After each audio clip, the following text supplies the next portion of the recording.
Good morning to all the distinguished dignitaries, participants, friends from media, ladies and gentlemen. We offer a very warm welcome to the seminar on Gift City, an aspiration of modern India, as a part of Vibrant Gujarat Global Summit 2024. Gift City is a project of national importance and has become an integral part of the India's growth story as the country marches towards realizing the dream of Viksit Bharat at 2047. May I request Shri K. Rajaraman, Chairman IFSCA, Shri Tapan Ray, MD and CEO Gift City to please come up on the dais as we begin our inaugural session.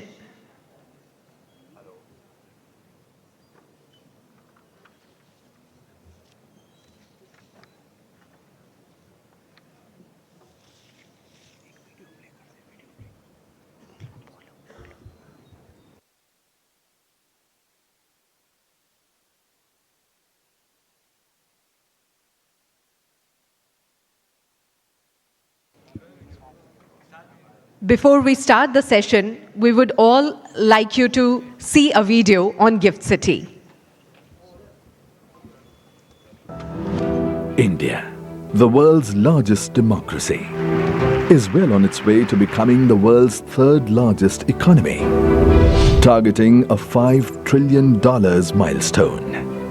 This extraordinary journey is propelled by streamlined business practices and efficient fiscal transactions. Gujarat, known as India's growth engine, is geared up to contribute almost 10% to this ambitious goal. Visionary leadership, political stability, pro-business policies, a vast skilled talent pool, entrepreneurial spirit, and state-of-the-art infrastructure have propelled Gujarat's unbridled growth as an economic powerhouse. In 2007, when the concept of smart cities was evolving, our Honorable Prime Minister Shri Narendra Modi, the then Chief Minister of Gujarat, laid the vision to gift the smartest city to the country. Gift City, Gujarat International Finance Tech City.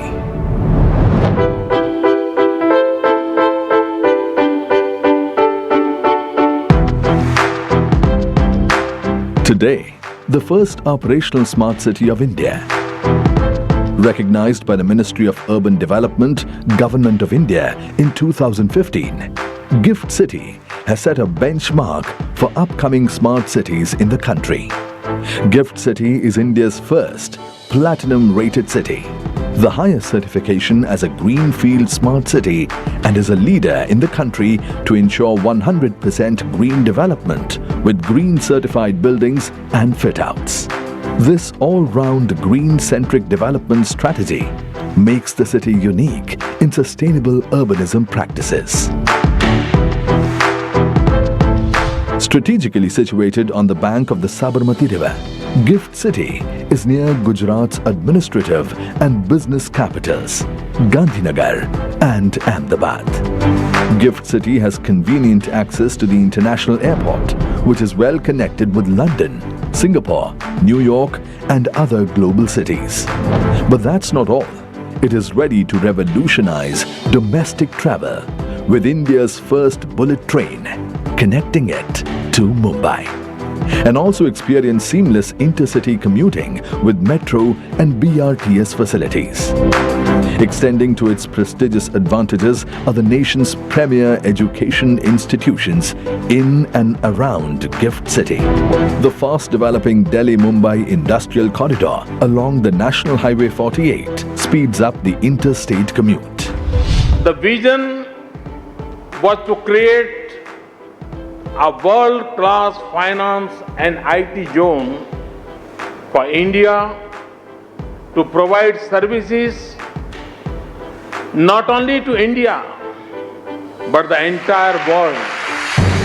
Spread over 3,387 acres, Gift City is based upon an integrated development model with smart offices, residential areas, and retail and recreational zones, including social infrastructures like business clubs, schools, hospitals, and hotels.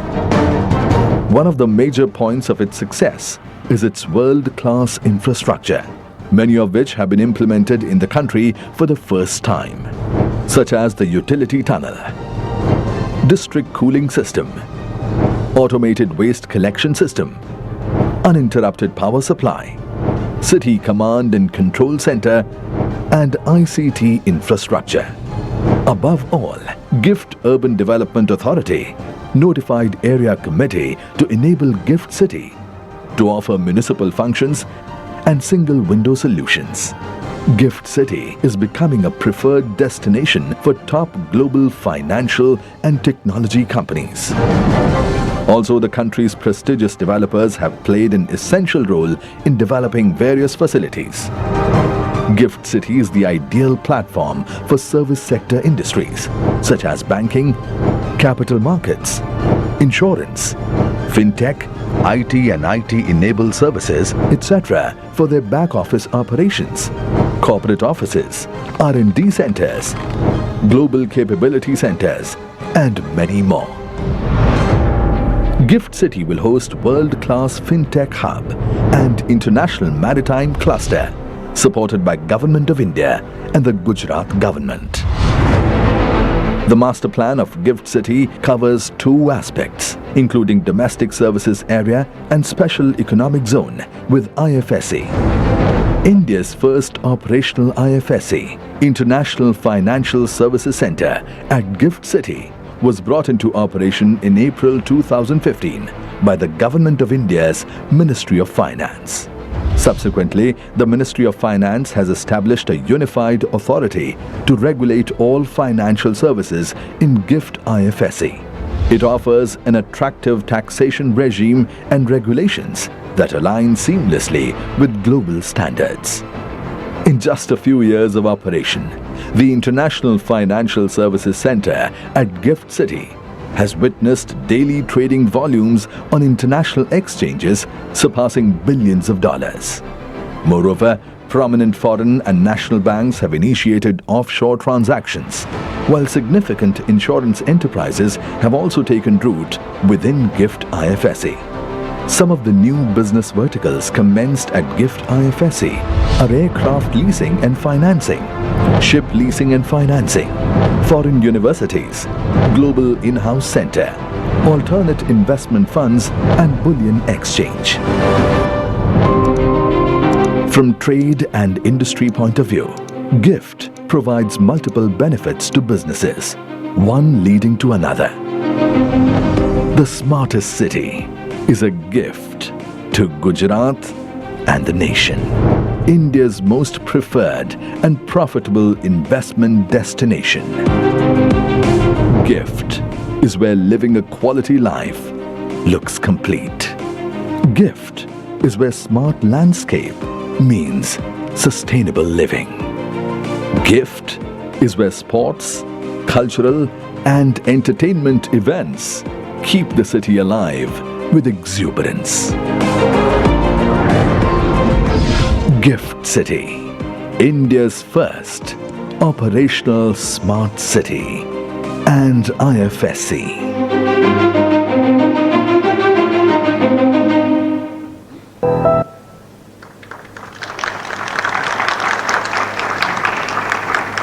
We also welcome Honorable Finance Minister, Government of Gujarat, Shri Desai, who has joined us on the dais. Thank you so much, sir. The theme for the 10th edition of Vibrant Gujarat is Gateway to the Future. And undoubtedly, GIFT City acts as the key global finance to enter this gateway. Now, to begin the session, may I call upon Shri Tapan Ray, MD and CEO, GIFT City, for his welcome address.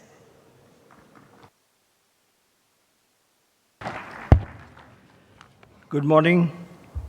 Honorable Union Finance Minister Smt. Nirmala Sitharaman ji, Honorable Finance Minister, Government of Gujarat, Shri Desai ji, Chairman GIFT City, Dr. Hasmukh ji, Chairman IFCA, Shri Rajaraman ji, distinguished guests, ladies and gentlemen. I extend a warm welcome to you all for being present here today for the seminar on GIFT City, an aspiration of modern India. an event which is a part of the Vibrant Gujarat Global Summit 2024, which focuses essentially on India's march towards financial prominence on a global stage. At the outset, it is my honor and privilege to welcome Honorable Union Finance Minister Smt Nirmala Sitharaman ji, who has spared a valuable time to be with us today. We at Gift City are really indebted to her for her unwavering support for the development of Gift City. She has led from the front by creating the Unified Regulatory Authority at GIFT International Financial Services Center. This has been the turning point after which the regulatory clarity and ease has put GIFT IFSC on the global financial centers map. Ma'am, your constant efforts have helped resolve several critical interregulatory issues. From Gift City, I must express my sincere gratitude for the efforts put in by you and your finance ministry team to make GIFT IFSC a truly global financial center. It is also my privilege to welcome Finance Minister of Gujarat, Shri Desai ji, who has, from the state government side, been a source of constant support for the development of Gift City. The state government has gone out of the way to sort out pending issues with speed. The capital support from government has helped Gift City tide over several difficult times. I welcome our chairman, Dr. Adia, who has infused a sense of energy in all our endeavors in line with the Honorable PM's mantra of speed and scale. Chairman IFSCA, Shri Ramanji, who has joined a few months back, has quickly grasped the complexities of regulation in the field of international financial services. I welcome him as well to today's event. Friends, today's event has 3 sessions. The first session will discuss the New Age International Finance Center, which have been developed by countries with a view to onshore international financial services business while acquiring global expertise in emerging international financial services. Although Gift City is a relatively new entrant, it has nevertheless made progress towards becoming an international financial services center in its own right. The session will examine the role of such IFSCs going forward. The second session goes into the emerging trends on finance and technology. As they say, future of finance is technology. The session will explore the role of Gift City in fostering technologies across finance and financial services. The third session is on sustainability and livability. Gift City is built on the parameters which include integrated development of commercial, social, and residential infrastructure. The underlying feature of Gift City, as you all know, is the work-to-work concept. This session will focus on ways and means to make Gift City a truly global smart city. We are fortunate to have been able to request some of the eminent speakers on the issues that have been framed. Some of them were present in the last evening's Global FinTech Leadership Forum, which was chaired by our Honorable Prime Minister. So I'm sure constructive suggestions will emerge out of these interactive sessions, and we'll come up with a roadmap to take Gift City forward. I welcome you all once again. Thank you.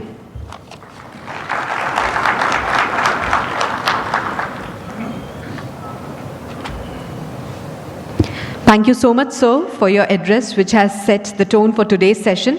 I would now like to call upon Shri K. Rajaraman, Chairman IFSCA, for his address.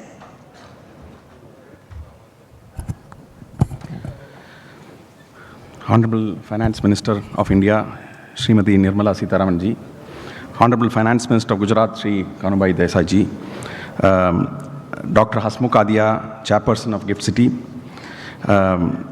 Shri Tapan Reji, Managing Director and CEO of Gift City, global business leaders, representatives of various financial institutions in GIFT IFSC, distinguished delegates from the world of finance and technology, and from various parts of the state and the country. and from various parts of the world. I mean, first of all, it's a great honor for me to be part of this workshop on Gift City, an aspiration for modern India, being organized as part of the 10th Vibrant Gujarat Global Business Summit. Gift City, which houses India's first international financial services center, has had a transformative impact on redefining the global landscape of new and emerging global financial centers. Today, GIFT IFSC is standing as a shining example of India's firm commitment to undertake deep, ambitious, and bold financial sector reforms to attract global financial services business and become a global leader in the domain of international finance. As we enter the Amrit Kal, a period of immense potential and promise over the next 25 years, Honorable Prime Minister has set a very strong goal of the nation to become a developed country by 2047. The concept of Viksit Bharat has actually energized the whole of India and has roped in a huge amount of stakeholders going beyond the financial sector. Honorable Prime Minister, who is also the architect of the GIFT IFSC, has envisioned GIFT IFSC as a Bharat's gateway to access financial capital and new age financial services for Viksit Bharat 2047. Bharat, by one estimate, will need about US 18 trillion of net capital inflows to facilitate realization of this noble goal of making India a developed nation by 2047. A lot of this capital will get generated within the country, but a lot of foreign capital would also be required. Therefore, the vision of GIFT IFSC goes beyond, much beyond the realm of traditional finance. We are not just creating a financial center, we are building a gateway for investors to make a soft landing, launch global businesses, and benefit from India's remarkable growth story and make Viksit Bharat 2047 happen. Yesterday evening, the Honorable Prime Minister of India, while addressing a roundtable of global investors at GIFT IFSC, emphasized the need to benchmark our regulations to the best jurisdictions in the world, nothing less. Our endeavor would be to develop GIFT IFSC as a center of excellence to enable Bharat to become Atmanirbhar, self-reliant in the realm of international financial services, but also contribute constructively in the shaping the future of global finance. IFSCA has a statutory process of updating its regulations once in 3 years, and therefore I look forward to constructive and transformative suggestions from all of you on policy and regulation. International Financial Services Center Authority has been established as a unified regulator for development and regulation of the financial markets within GIFT IFSC through an Act of Parliament. We are driven by a clear mission led by the Honorable Finance Minister of creating a globally aligned regulatory regime that promotes innovation, efficiency, and robust governance. In the last 3 years, IFSC has notified nearly 40 regulations and frameworks for enabling various financial services businesses, including banking, funds, insurance, capital markets, bullion exchange, aircraft and ship leasing, and many more. Under the strategic guidance of the Honorable Finance Minister, a number of new initiatives are under progress. We are working on a single window IT system that will enable all regulatory clearances to be provided online. This system is expected to go live sometime in March 2024.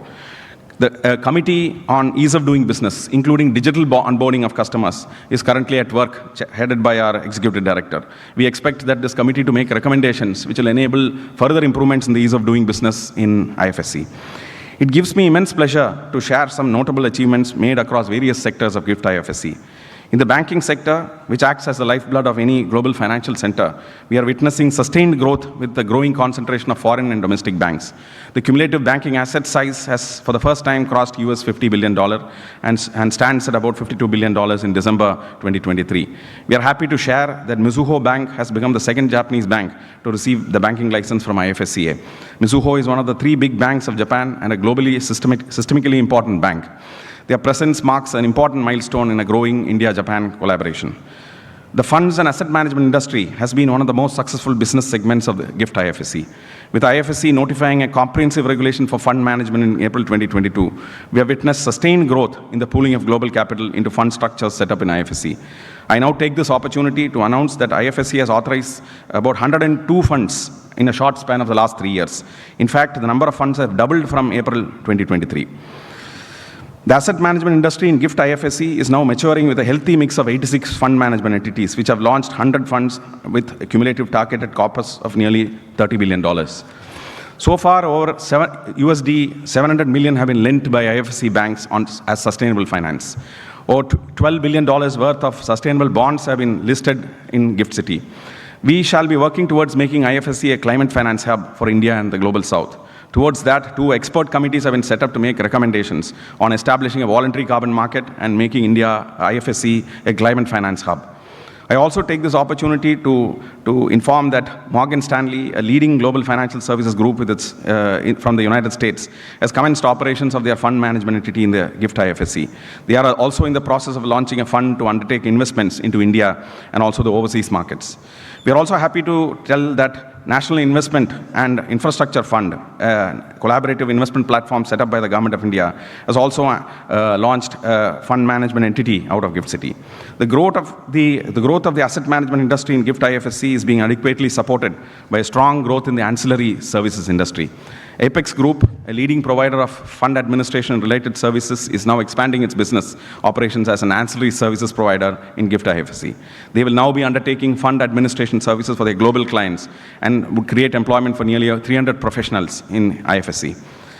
Honorable Finance Minister, the Government of India's vision for making GIFT IFSC a global aircraft leasing and financing hub was announced by you as part of the Union Budget of 2021.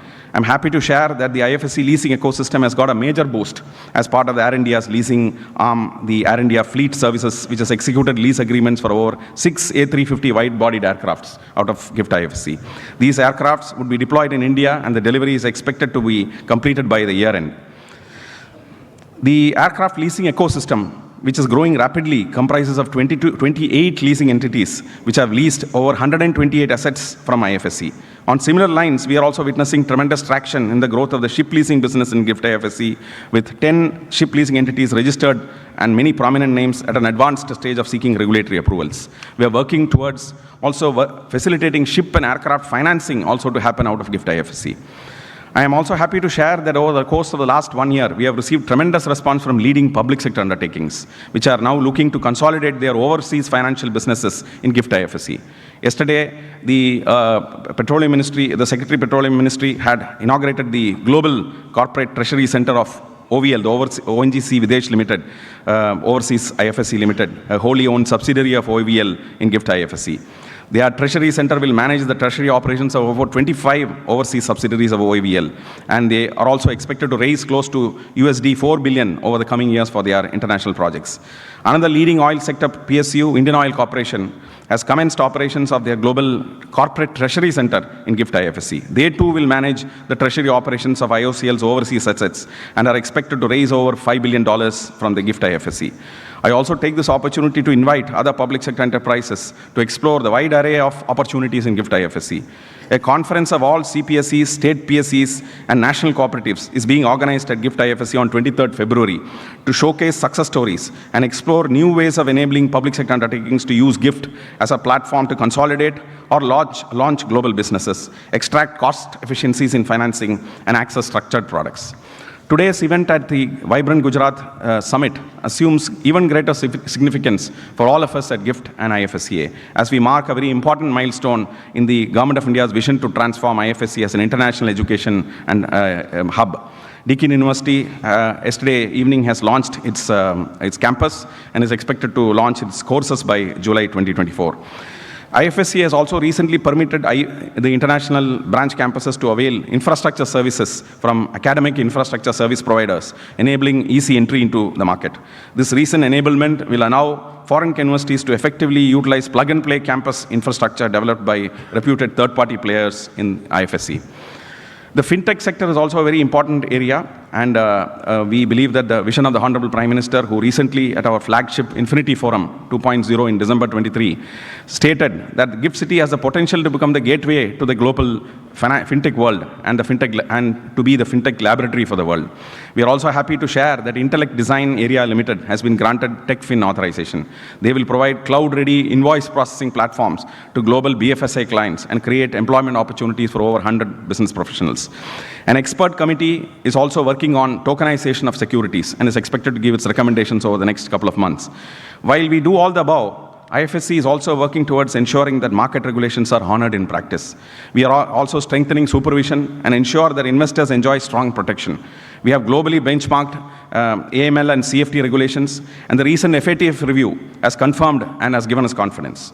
The year gone by, 2023, has been a transformative year for GIFT IFSC towards becoming a nerve center for new age global financial services. The year ahead of us, 2024, has now opened up new opportunities and avenues for financial services to seamlessly connect with the Indian economy.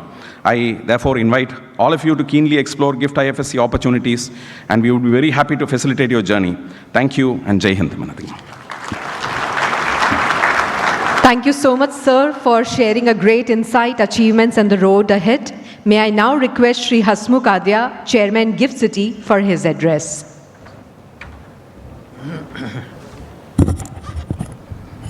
Good morning. Namaste.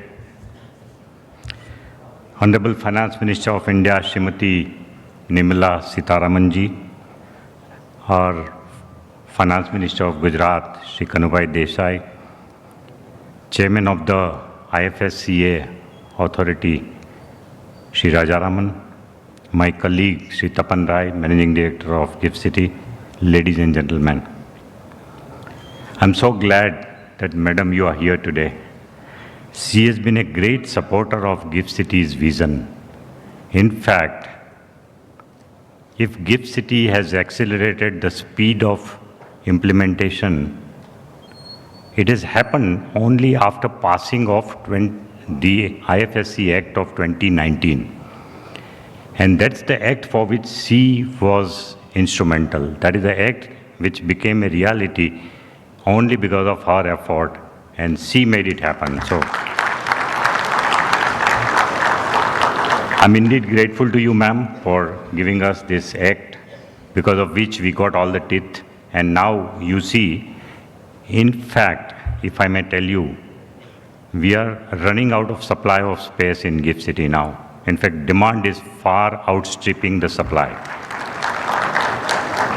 Suddenly you find there is a speed acceleration happening in GIFT City. Everybody wants to come to GIFT City now. It has happened because of two things. One is because the Government of India has put in place a very good regulatory framework.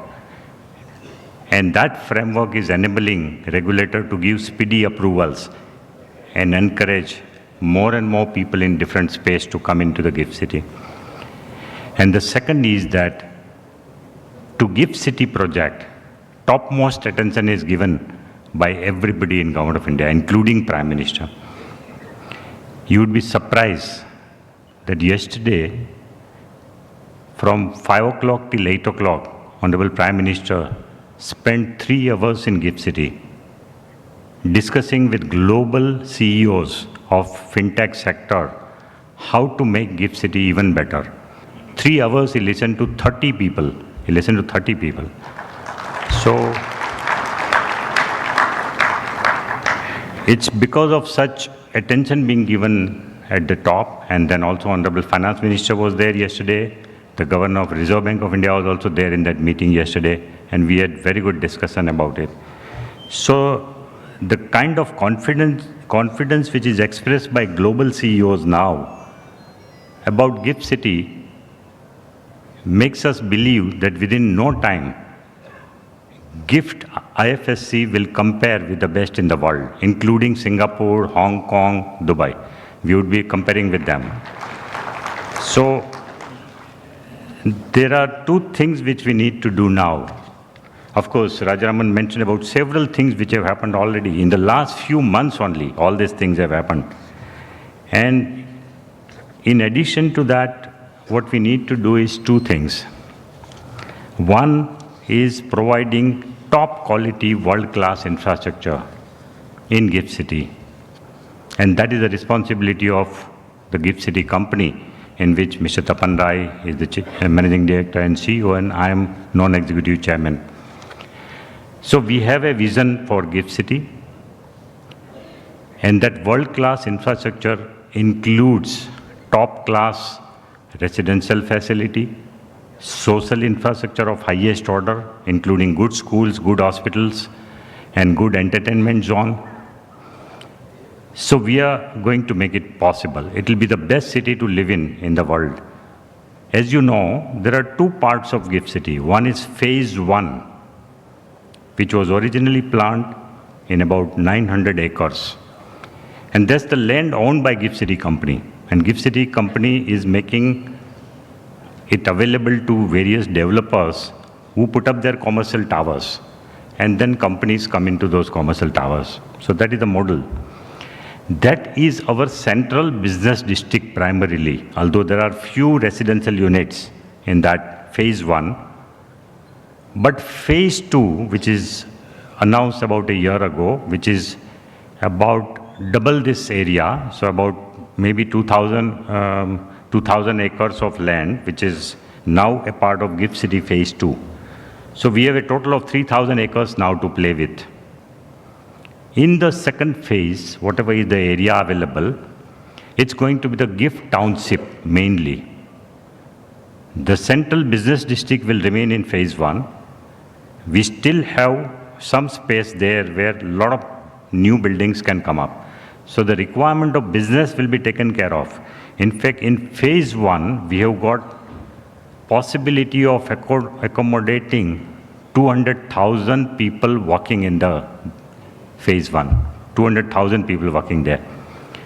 In the phase 2 of Gift City, we will make available residential space and even mixed zone, commercial space also. And it can be a town in which 800,000 people can live. It is going to be such a big town, one of the best town in the country. So that is what our vision is. In phase 2 also, although we won't be directly selling the development rights of phase 2, because phase 2 is all private land. We will be using the instrument of town planning to make sure that the city develops well. But it will be the private entrepreneurs who will be making land available there. And it will be their responsibility to sell the land to other people. But our commitment is to give very good quality infrastructure even in phase 2. We would be making available top quality infrastructure even in phase 2. So this is our commitment, the Gift City company's commitment to give that kind of a quality infrastructure. So this is a place which is coming up like this. The second part, as I told you, one is provision of infrastructure. The second part is that even now there is a possibility of bringing a lot of offshore activities onshore. And that requires certain regulatory changes, some nuts and bolts, which we are trying to fix. And that is where we as a team, the Finance Ministry is helping us, Honorable Finance Minister, Secretary Economic Affairs, Mr. Raja Raman, and all of us, we are working together to make sure that those regulatory hitches are removed, so that even the activity like ship leasing, aircraft leasing, everything happens from Indian shore. Yesterday, Honorable Prime Minister was mentioning one figure. As of now, there are 900 wide-body aircrafts in India, and all of them are taken on lease by our companies, Indigo, Air India, Vistara. And Indian companies together have ordered 2,000 more aircrafts. Now, that's a huge number, and all these leasing services of this aircraft at present happens from a country called Ireland. We need to bring that activity to Gift City.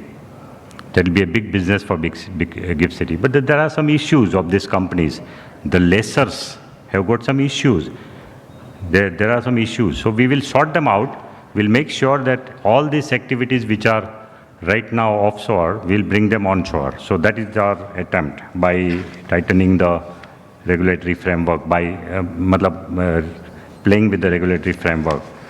So with all this, I'll stop here. I'm grateful to Honorable Finance Minister for making it to this seminar and for agreeing to address this seminar. Yesterday also she was there with us for the evening event, the Global FinTech Forum, for which Honorable Prime Minister was also there. So thank you, ma'am. Thank you for coming. Welcome. And all the best to you. Those of you who have not seen Gift City, are there anybody in this room who haven't seen Gift City? Can you raise your hand? First thing you should do is to go and see the city. Thank you. Thank you.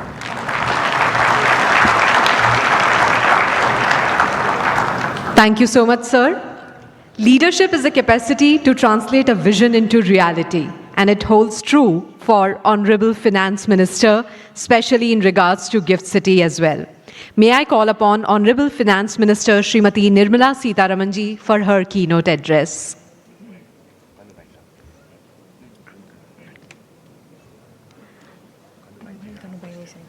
Okay.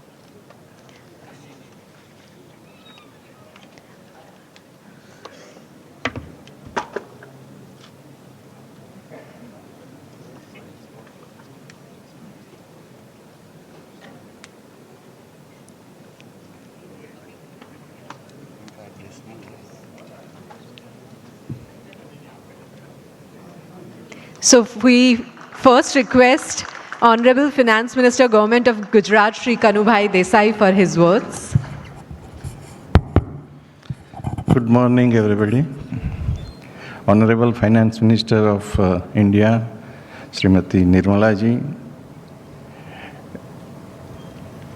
Chairman Hasmukh Rajaraman ji, all the participants. As Hasmukh has said, that Gift City is the brainchild of our Prime Minister Narendra Modi ji. When he was Chief Minister of Gujarat, he has dreamt that, and when he became the Prime Minister of India, this came true, and after that, the actions taken by Union Finance Ministry, particularly Nirmala ji, has helped Gift City a lot to legalize all the formalities to make it an international financial center. So, international arbitration center, leasing facilities, with all the exchanges and all the banks working here, making Gift City a very big financial hub. And I am sure all the people will be benefiting, those who come early. Those who come early will get a lot of benefits, as our chairman said. And when India is going to be our biggest economic power in the world, and Gift City will be the most contributor to that. And that is what I wish all the success to the Gift City and all the people who are going to invest there. Thank you very much. Thank you so very much, sir, for your motivation. Now, may I request Honorable Finance Minister Srimati Nirmala Sitharaman ji for her special address.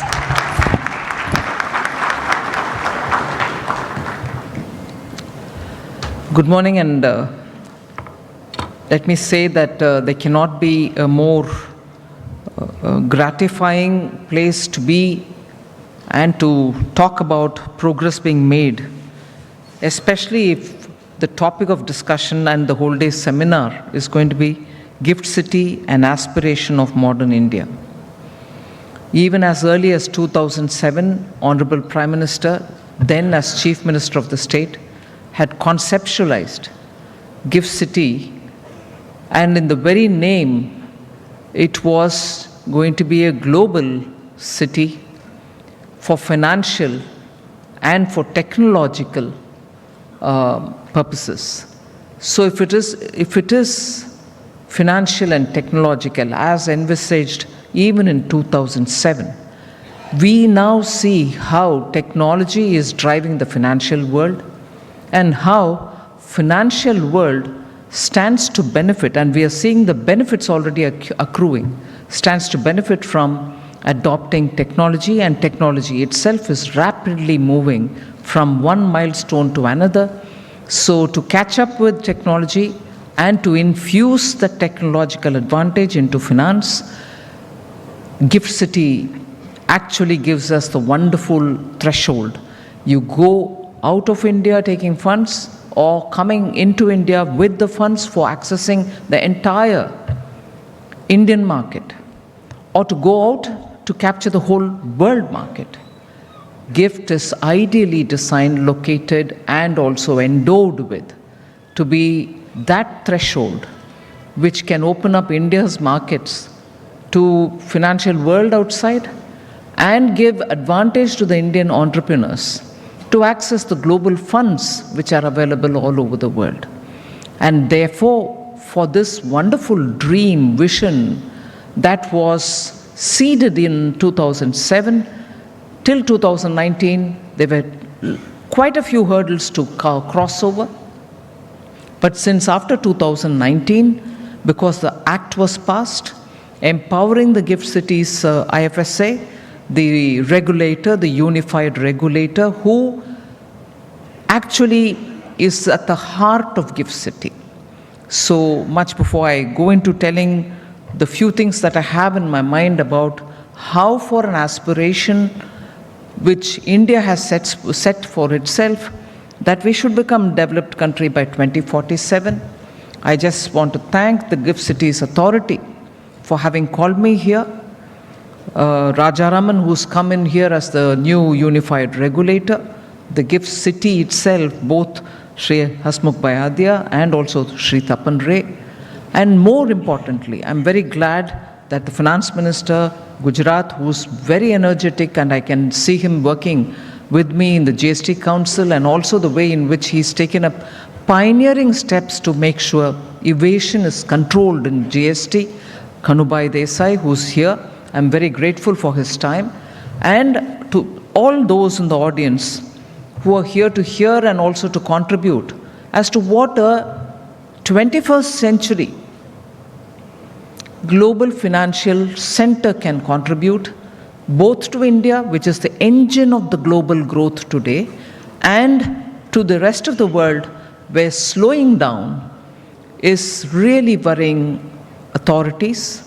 But even with that said, there was an interesting observation made yesterday before the Honorable Prime Minister, that all financial hubs, or let us say the special economic zones for financial purposes set up over the centuries across the world, looked at capital as the first concern, in investment, interest, and also interest as in your commitment.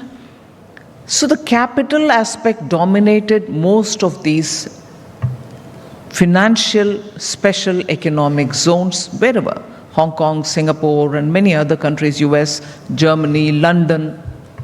So most of these financial hubs, the City of London, for instance, looked at money, investable money, money coming, money going out, and so on. That is going to be the feature.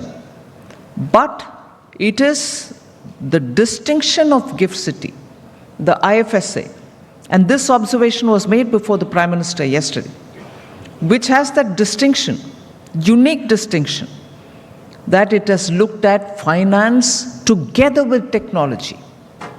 That is the feature of 21st century, whether it was from the point of view of COVID, which is a never before seen like pandemic, or whether you're looking at financial services, not just from the point of view of inclusion, but from the point of efficiencies.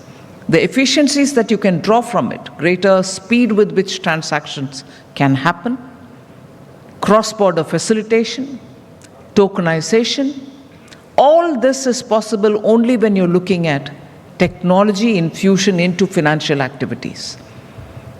Even at the time of conceptualizing GIFT City, the Honorable Prime Minister has had the vision that without fusing technology and finance, the newly created International Financial Services Center is not going to be really coming out with full energy. And that's where this fusion today gives us a lead advantage. And that lead advantage is coming when India is growing fastest in the world, coming at a time when India's capacities in technology, taking the standard example of UPI, even in the G20, the recognition that India achieved for having taken UPI both with scale and speed, that today the common people of India are benefiting by directly having accounts in banks, directly receiving funds into their banks, and even if they were zero balance accounts, even in 2014, today have together more than 2.3 lakh crores in their account balance. The second story, which is worth remembering, 21st century again, when we are talking about GIFT, when GIFT City IFSCA can become the threshold for India, is the retail participation in stock markets in India. At a time when global funds were also being received, when investments were happening through mutual funds, which is the feature of India in the last 20, 30 years, investors, small retail investors, found it convenient to directly get onto the stock markets and participate. And this happened during the COVID year. And post that, that momentum is also keeping up. So our Indian stock markets were actually benefiting from the retail investor cushion which was available for them, that they could actually ward off all the fluctuations which were happening in the flow of funds globally. Our stock markets did not really have too much of a volatile going up and down because of the comfort Indian retailers have given, Indian retail investors have given our stock markets. So the point that I want to drive here is, at a time when 21st century financial centers have different problems because of the local market conditions, local economy conditions, our stock markets have survived and flourished. The numbers that we see every day on our television screens tell you where is it hitting tomorrow, where it is likely to reach tomorrow. These are comforts which are coming because of stable policy, macroeconomic strength of India, and with these, a center like IFSC, which has the advantage of being a 21st century global threshold, which has attracted so many. Rajaraman read a list of who are here today, what are the kind of activities which are happening. I'm not sure I should read it, but for those of you all who missed out, I'll just list out. Currently, in the IFSC, we have 3 exchanges, including International Bullion Exchange. There are 25 banks operating within the IFSC, of which 9 are foreign banks. IFSC also has attracted 26 aircraft lessors who have collectively leased out 136 assets. Hasmukhbhai rightly mentioned, if Ireland can do it sitting in one side of the globe, for all those aircraft companies which are looking at airlines who do the business with their aircrafts towards Southeast Asia, towards South Asia, towards the Middle East, there cannot be a better place to locate themselves than in India, in the GIFT City. There are 80 fund managers who have established 89 schemes and 29 insurance entities, including 8 insurance and reinsurance firms. 8 ship leasing entities have commenced operations here. Yesterday, again, I'm not sure if Ajay Singh ji is present in this audience, before the Prime Minister, very clearly, the global situation on shortages of containers, shortages of shipping lines, and definitely a shortage of India manufacturing shipping lines is obviously felt. Our economy is growing. We have global trade, which is very high. Don't we need to be also Atmanirbhar on producing ships? And of course, being a capital-intensive activity, we need a lot of investors. It is a high-risk venture. It requires a lot of money. And the Government of India has taken a very clear position that we will strengthen shipbuilding activities in India. And towards that, therefore, holding leasing entities here in GIFT City, we'll be able to access global finance for it easily and use the building capacities of our yards, shipping yards, to make India a good manufacturing hub for shipping lines. 50 professional service providers, consulting firms, law firms, and chartered accountancy firms are all here. 40 fintech entities are also in the IFSC. In 2020, The number of entities registered in the IFSCA were only 129. But through the COVID years and immediately after that as well, we have grown today. Today, I have the last data of October 2023. We have 580 entities already in the IFSCA. More than 78 fund management facilities have registered, and 76 fund AIFs, alternative investment funds, are also here. And the total targeted corpus is $20 billion US. Indian Oil Corporation setting up their first global corporate treasury center has been mentioned by Rajaraman. And one of the major milestones which I want to highlight for an aspirational India, the NSE IFSC SGX Connect, which was launched in July 2022, is making rapid progress. After the transition period, all US dollar denominated Nifty derivatives and contracts of them are being exclusively traded in the NSE IFSC. And again, based on October 2023 figures, the derivative contracts on the NSE International Exchange was $3.02 billion US. The much awaited matter of direct listing of stocks in GIFT IFSC was announced earlier. We are going through the process in a very systematic manner, and I'm confident that it will happen at the earliest. With that, Indian companies should be able to access global funds easily, being listed in India. Several of us have mentioned that by 2047, India should reach a $30 trillion economy size. Fintech adoption in this country is at the highest. The rate is about 80%, 87%, as against global 64% only. So the adoption rate shows that with the rapidity with which technology is going to influence India's financial inclusion and also financial empowerment. And that is why I think GIFT City should be the place for finance and technology-related entrepreneurs. We aim to build here a diverse fintech laboratory for the world and address several needs. I list three of them. India fintech firms wanting to go global should be here. Foreign fintech firms who want to come to GIFT IFSC naturally will have to be here.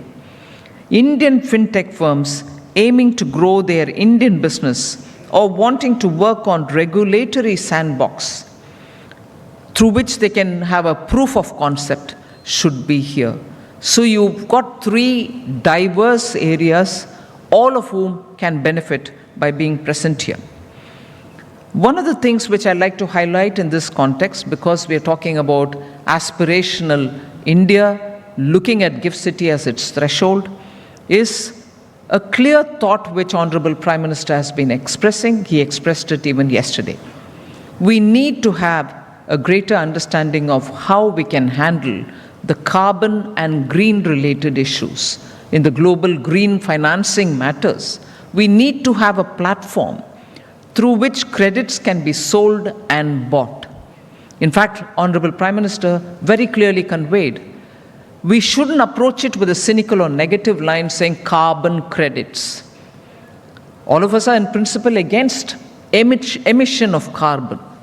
But at the same time, all of us are on the agreeing side when we talk that the world should be a lot more greener. So, Prime Minister of India's suggestion was that there should be a platform where green credits can be traded.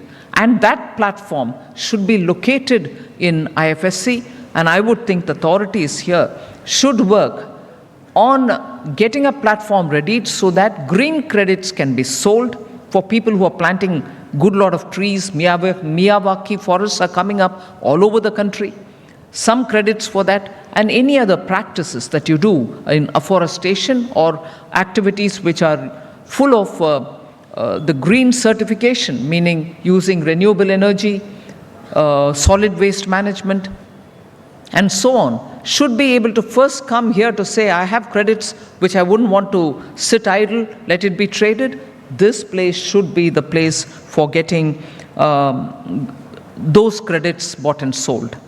It is important to note here that the G20 had agreed on fulfilling the nationally determined contributions, and GIFT City in that way can serve this purpose, because it is estimated that India has a funding gap.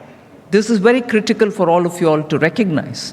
India has a funding gap of $10.1 trillion to meet its net zero commitment, which has been given as of 2070. So the commitment will have to be fulfilled by 2070, and for that we need about $10.1 trillion. And unless we have a recognition of this problem in our hand, we wouldn't be able to raise the money for it.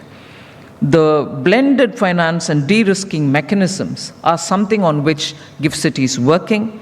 Presently, a total of $52.7 billion valued in such securities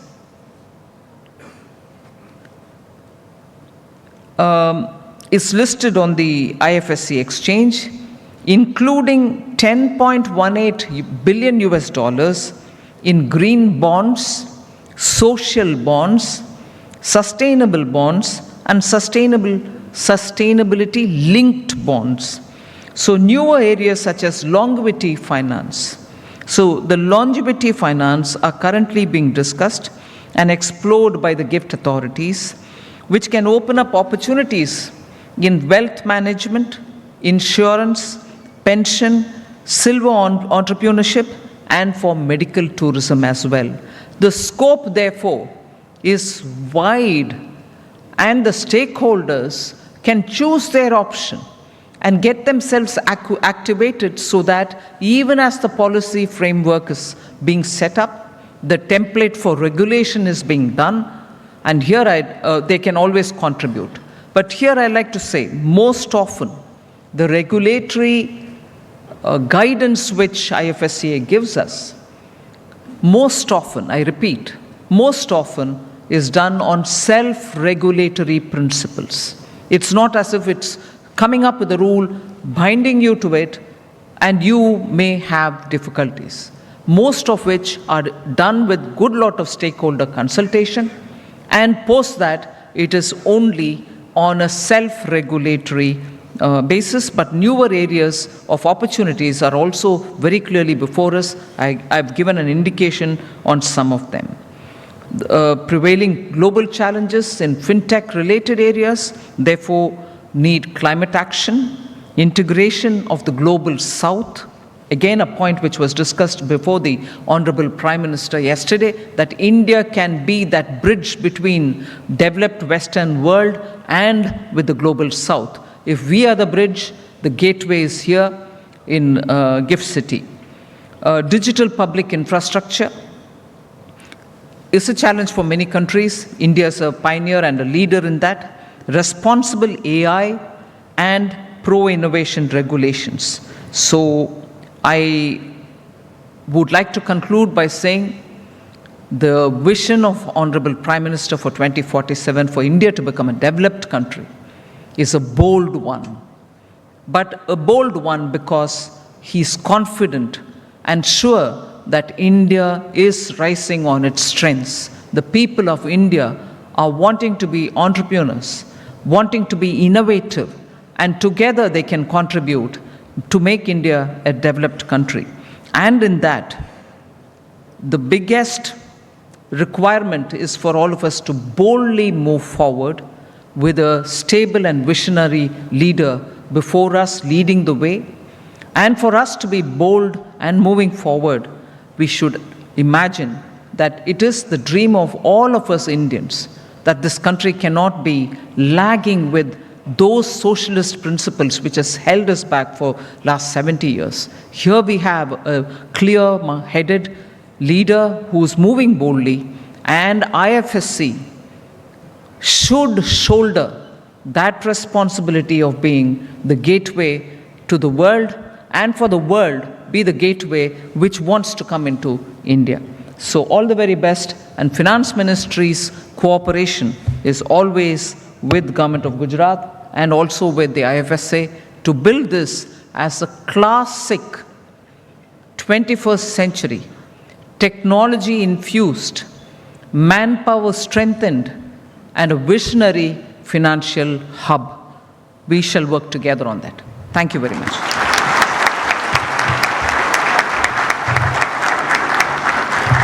Thank you so much, ma'am, for your constant support and valuable words. Thank you so much for gracing this occasion. It's a wonderful beginning. So we end our session here and we'll begin with our panel discussions in just a while. I will request all the participants, please be seated as we won't have a break. Thank you once again, Honorable Finance Minister and Honorable Minister Government of Gujarat, Shri Kanubai Desai, to grace the occasion.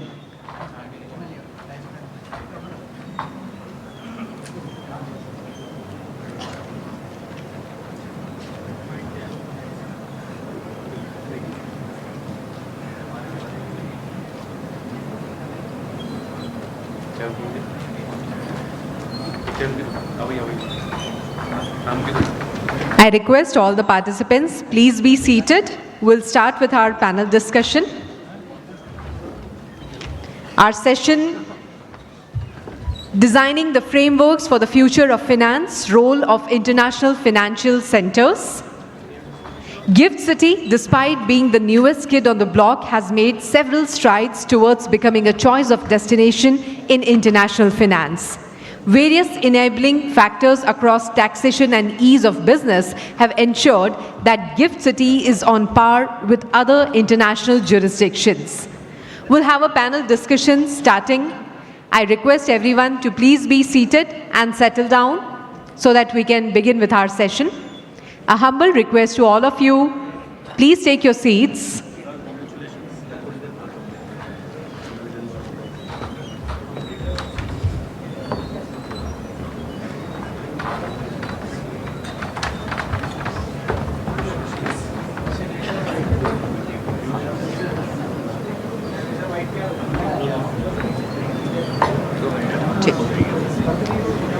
We have 3 panel discussions, the first one beginning just now, and after all these 3 sessions, I'll request everyone to please collect their lunch coupons from SHM. SHM is present in the hall.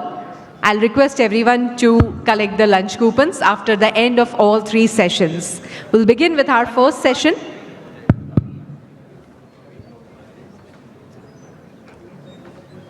All of you standing in the front, a humble request to please settle down so that I can request our session moderator, Ms. Sonia Shinoy from CNBC panel, to come up on the dais along with other esteemed panelists, Mr. Ashish Chauhan, MD and CEO, NSE, Mr. Philip Smith, CEO, StoneX Financial Limited, Mr. Vinay Surana, CEO, Asia Pacific Alliance Partners, and Mr. Nitin Jaiswal, Head Asia Pacific for Bloomberg.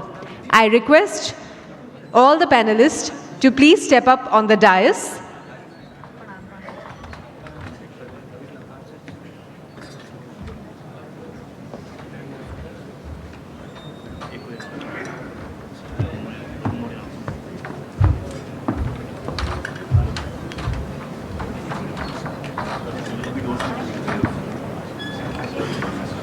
I request everybody standing in the hall to please take your seats so that I can request Ms. Sonia Shinoy to begin this session.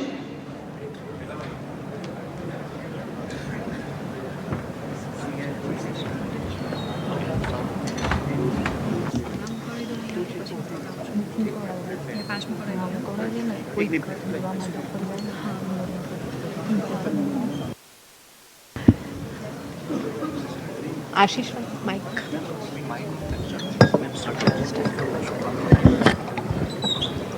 Check, check. Okay. Good morning, everyone. Thank you so much for being here. It is indeed an honor and a privilege to be conducting a session like this, especially in Gift City. This is my first time here in Gift City and in Gandhinagar, and it's been phenomenal, the kind of response that we've seen to the Vibrant Gujarat Summit, the dignitaries that have been here, the amazing things that they have to say about India, about the investments that we're getting into, avenues like Gift City and across India, actually. But today on the panel, we're going to talk specifically about the role that international financial centers play, both globally and in India and here in Gift City, and the kind of immense work that Gift City is doing in order to bring companies, industries, institutions, investors, both global and local, into Gujarat and Gift City. And the story is here for everybody to see and tell. I mean, if you just look at the dramatic transformation that we've seen over the last couple of years within Gift City and within Gujarat, it's mind-blowing. So let me kickstart the panel first by inviting all of you. Thank you, good morning, and thanks for being here with us. Just some opening remarks on what the key takeaways have been so far for all of you, and then we'll start the debate, the discussion, etc. Mr. Chauhan, as always, let me begin with you. Thank you, Sonia. Thanks for inviting us. In some ways, Gift City today, after COVID, where people are visiting, they can see lots and lots of buildings, which was not true, say, a few years back. And that's where people were thinking, where is the city, right? And today, the city is right in your face, and it's growing. And I think that's what I call the stark contrast to what, I come here pretty much every month, but for most visitors who are occasional, that is the large change. Of course, for the people who do business, as Honorable Finance Minister said, the Gift City started getting the Nifty, Gift Nifty, which used to be earlier called SGX Nifty till last year, is now trading around, on a peak day, $16 billion, and open interest is $10-12 billion anytime. So that's another what I call large change that has happened. And of course, many more banks have come in, many more institutions have also come in, more AIFs are coming in, more mutual funds are coming in. So overall, I think the city is buzzing, and as the chairman Gift said, that broadly they don't have space. So that is the kind of excitement that has now slowly built up. Absolutely. And I had a chance to speak to a lot of dignitaries in the last 24 hours from across the world. And the one thing that stood out for me is that India is, of course, growing, but there's also a trust factor that has been established on investing in Gujarat, within Gift City as well. And, this is, of course, due to the kind of work that our Honorable Prime Minister Narendra Modi is doing here in India and within Gujarat itself. But I want to get Mr. Philip Smith, the CEO of StoneX Financial, into the discussion as well. I wanted your thoughts on how your sort of experience has been so far, and in terms of international financial centers playing a role both globally as well as locally, what do you think the future looks like? Good afternoon. Good morning, I should say. Well, I would start by saying that Vibrant Gujarat is the most appropriate description, because vibrancy is not something you can create. It's not something you can impose. It just happens. And it's very evident in visiting Gift City, in visiting India. There's vibrancy throughout. And that's something everyone should be very proud of, and something that other countries should be very envious of. StoneX is a global company, and we have over 80 offices worldwide, or bar maybe a couple falling under a regulatory body within a regulatory jurisdiction of some sort. So we feel that we know what regulated environments are like, and part of my mantra that I've been saying ever since I've arrived here is to commend the regulator here in Gift City, because we want to embrace relevant environments for our business where our clients are interested in doing business, and the key tone that is set throughout is by the regulator. And there are endless stories I can tell you of engagement with regulators, new organic growth that we as a company have established in new footholds throughout the world, where the regulator has been a frustration and has been slow and has not been engaging and will not even necessarily take phone calls directly, have meetings directly, but everything via lawyers. So it's very frustrating, but enlightening when you experience what Gift City is providing and in offering new entrants. Now, India is not new to us. About 12% of our global workforce is based in India. But Gift City is embracing new entrants, new participants. And I think that is the key to its continued success. And I'm very much supportive and assured that Gift City will be a phenomenal achievement and something that the Honourable Prime Minister should be personally very proud of, because the 10-year plan, the 10-year vision, and the engagement that you're seeing from global companies, financial institutions, non-financial institutions, all wanting to be part of this journey, I think is something to be very proud of. And we look forward to being very much part of that journey. So you said that 12% of your global workforce now works in India, right? That's correct. We have 2 offices in Bangalore and Pune. So in a sense, when you create a city like Gift City, not just the financial infrastructure, not just the industrial infrastructure, but the social infrastructure is very critical as well. And I think that's what they're doing here by putting up a lot of schools, residential complexes, etc., apart from all the good work that they're doing with fintech and with institutions. I wanted to get Mr. Vinay Surana, CEO Asia Pacific of Allianz Partners. He's also here with us. Mr. Surana, good morning. Good morning. Before we get into a discussion on international financial centers both globally and locally, your thoughts on how the progress has been so far?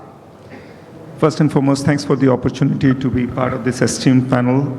It is a privilege to share the dais with all the esteemed colleagues, industry colleagues, and with you as well.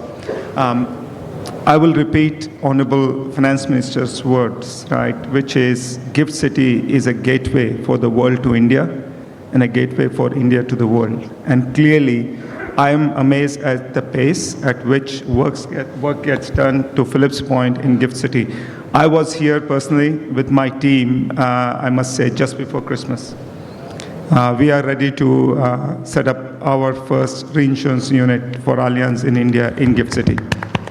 And I hope to hand in the application today, personally, to get that done.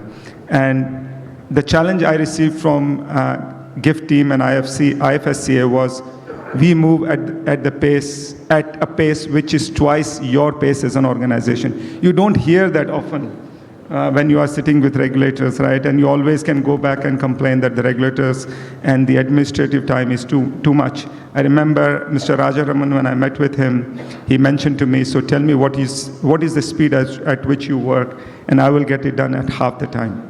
So I'm amazed at how well the administration work, the pace at which the team is working, how integrated they are, and to the point that was made earlier, the success of Gift City will depend on its ability to execute at pace and have an integrated framework that allows the companies to come here and get a single window clearance to set up the shop. And if we do that right, which is clearly happening, I'm very sure that this will be truly the gateway for the world to India and vice versa. Okay. It's interesting, right, that the theme of Vibrant Gujarat Summit this time is Gateway to the Future, and Gujarat is pretty much a gateway city with so many ports, access to so many other countries, etc. But Nitin Jaiswal of Bloomberg is also here with us, the head of Asia Pacific at Bloomberg. And Nitin, you've done a lot of work in talking about the achievements of Gift City globally, right? And global investors, whether it is institutional investors, whether it's financial investors, companies are now showing a lot of interest. Tell me, what has your top takeaway been so far? Thank you, Sonia, and thank you everyone for inviting us to speak on this topic, which is very close to our heart. Okay, so let me actually give my observation what I have seen so far. I think the first observation I will actually make is that I have changed the name from GIFT to GIFT G. Okay, so what does the G stands for me here? The G stands for gift has gone global. So the G is the global part there. So why do I say global? And let me give you 3 examples in terms of that. The first part is, we have done a lot of roadshows with Gift City and the regulators all over the world. So I remember the time when we started doing, it was very difficult for us to get people into the room so that we can tell what IFSCA and what Gift City was all about. But today, when we do the global roadshows, what we used to get 10, 20 people, but today we get a full house. That clearly shows that the story has gone global.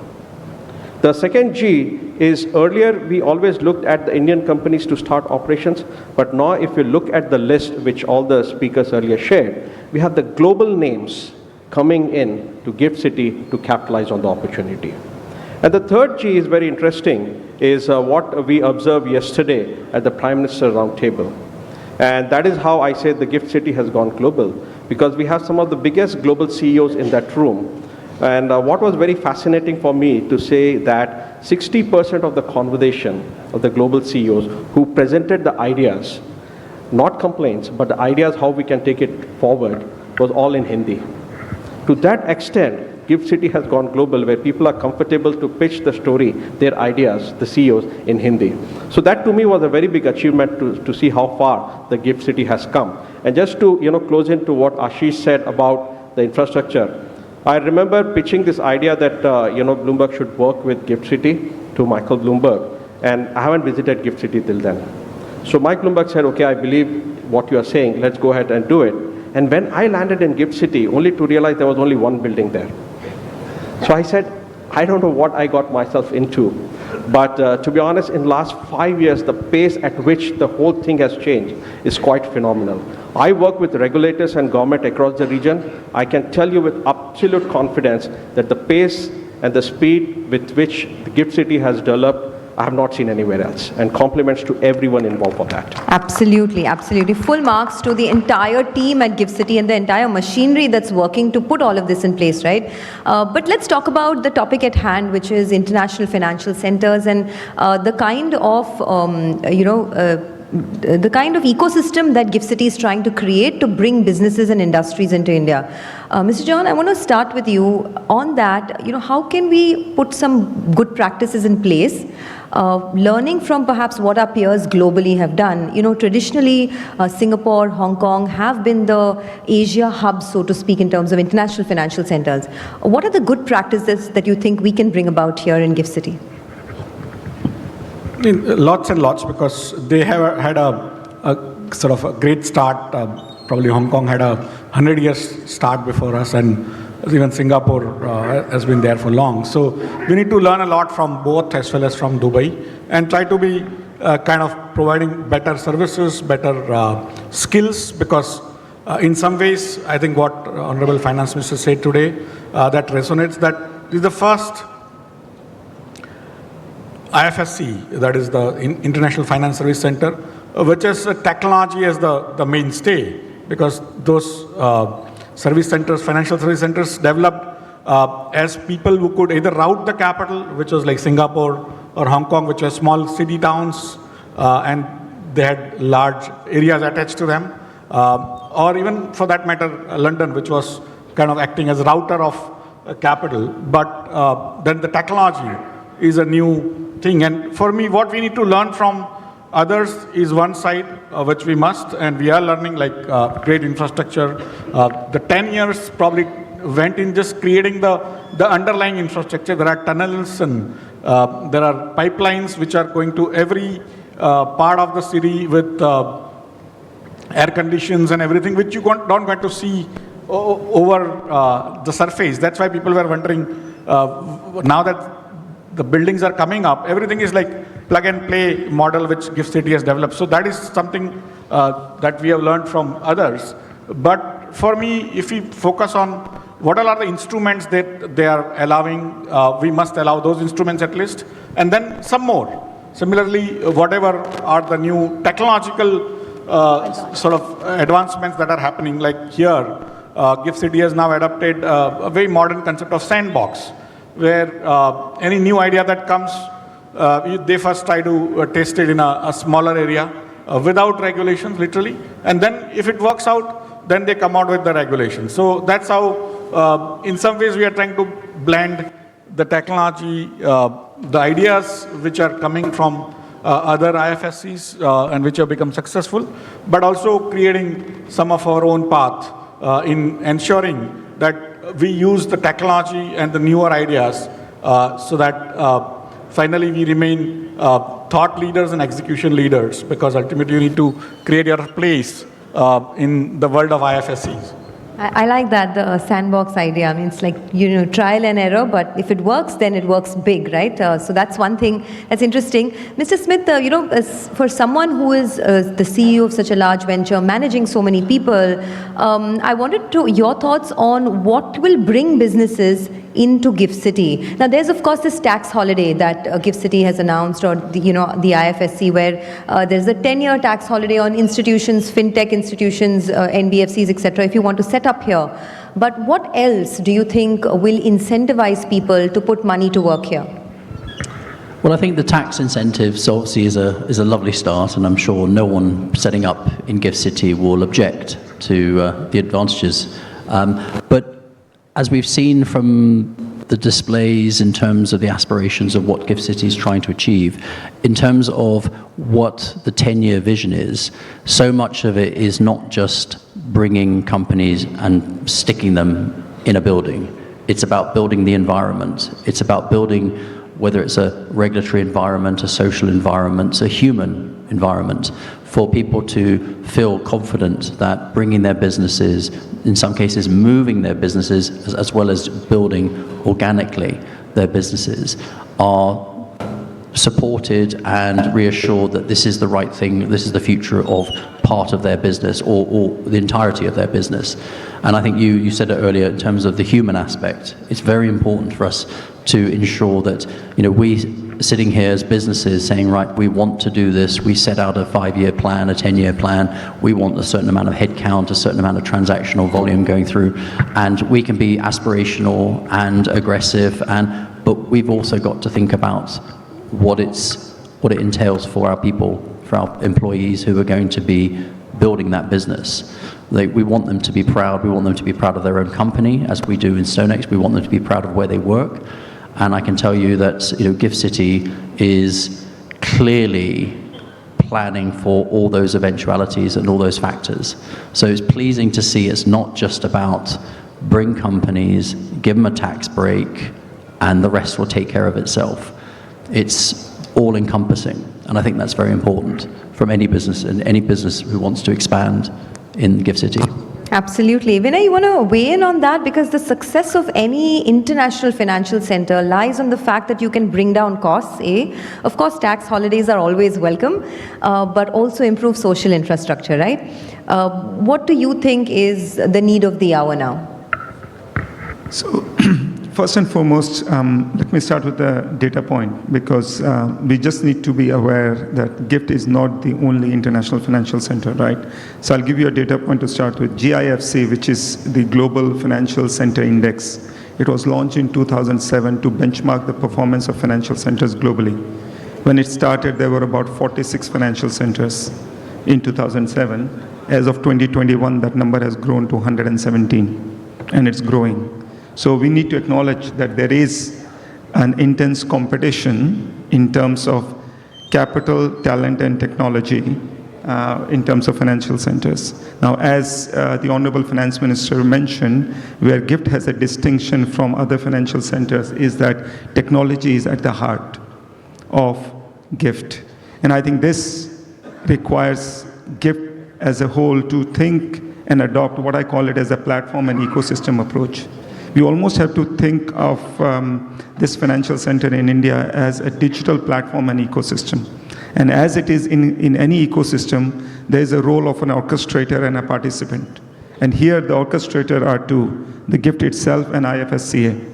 And as long as they play the role of an orchestrator, effectively creating an environment which allows for participants to come in and plug in providing services, at the same time creates a marketplace, then GIFT is going to thrive.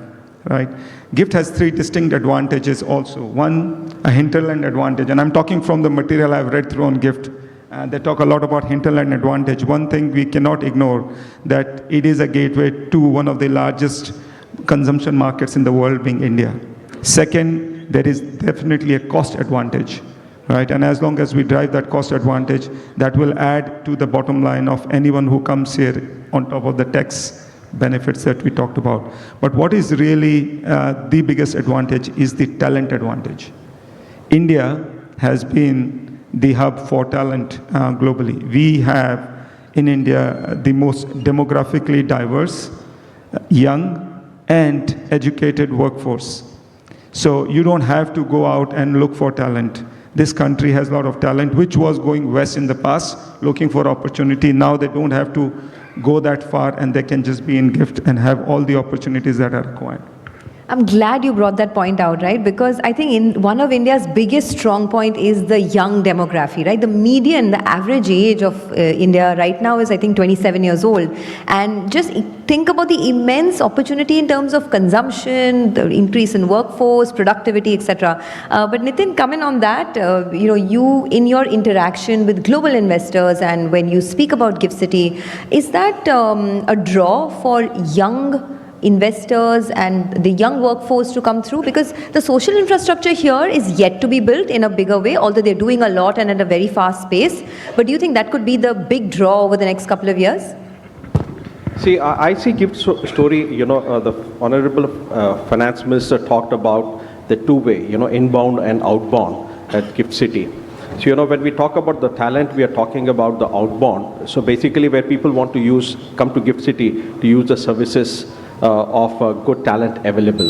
Okay, so to that extent, people can go to the hinterland or they can come to GIFT City. But I think when we are going to be a 5 trillion and the third largest economy, I want us to have a different mindset here. And that mindset is, how do we conquer the world? Why are we asking the world to come and take advantage of us? We will be in a position and we have a talent where we can go and conquer the world and take the opportunities there. So GIFT City has to not only be seen only as more that let the world come and take opportunity from us. Why can't we see the other way around? Okay, so that is a change of mindset also we need to actually have, because there are so many opportunities out there which the Indians can use GIFT City to capitalize on that, rather than just we are be seen only as a consumption story. Okay, that will be, to me, is going to be very short-sighted for a $5 trillion economy, because with large economy, our mindset has to change to think big. And think big is we go out and capture the world, not the other way around. So, Vinay, I just wanted to follow up here, and you were talking about the competition with respect to global international financial centers, right? So people are doing a lot globally, and so are we. But what else do you think needs to be done here at GIFT City? What do you think are the salient features already, and what else needs to be done to maintain that competitive edge? It's a very interesting question, and if I had known the answer, I think I would be setting a financial center myself. But I think one thing is quite clear: the future is, there is a term that is being used in this space, which is called co-opetition, which is the future is in cooperation, collaboration, and competition, and it has to be a combination of all three. And it's a very difficult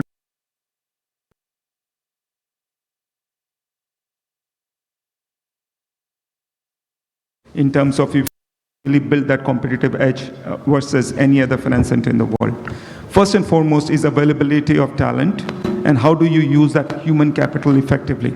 As I said, there is a huge talent pool, and to Nitin's point, why don't you go out and conquer the world, right? So it's not only about saying, okay, we have got talent, why don't you come and set up a shop here?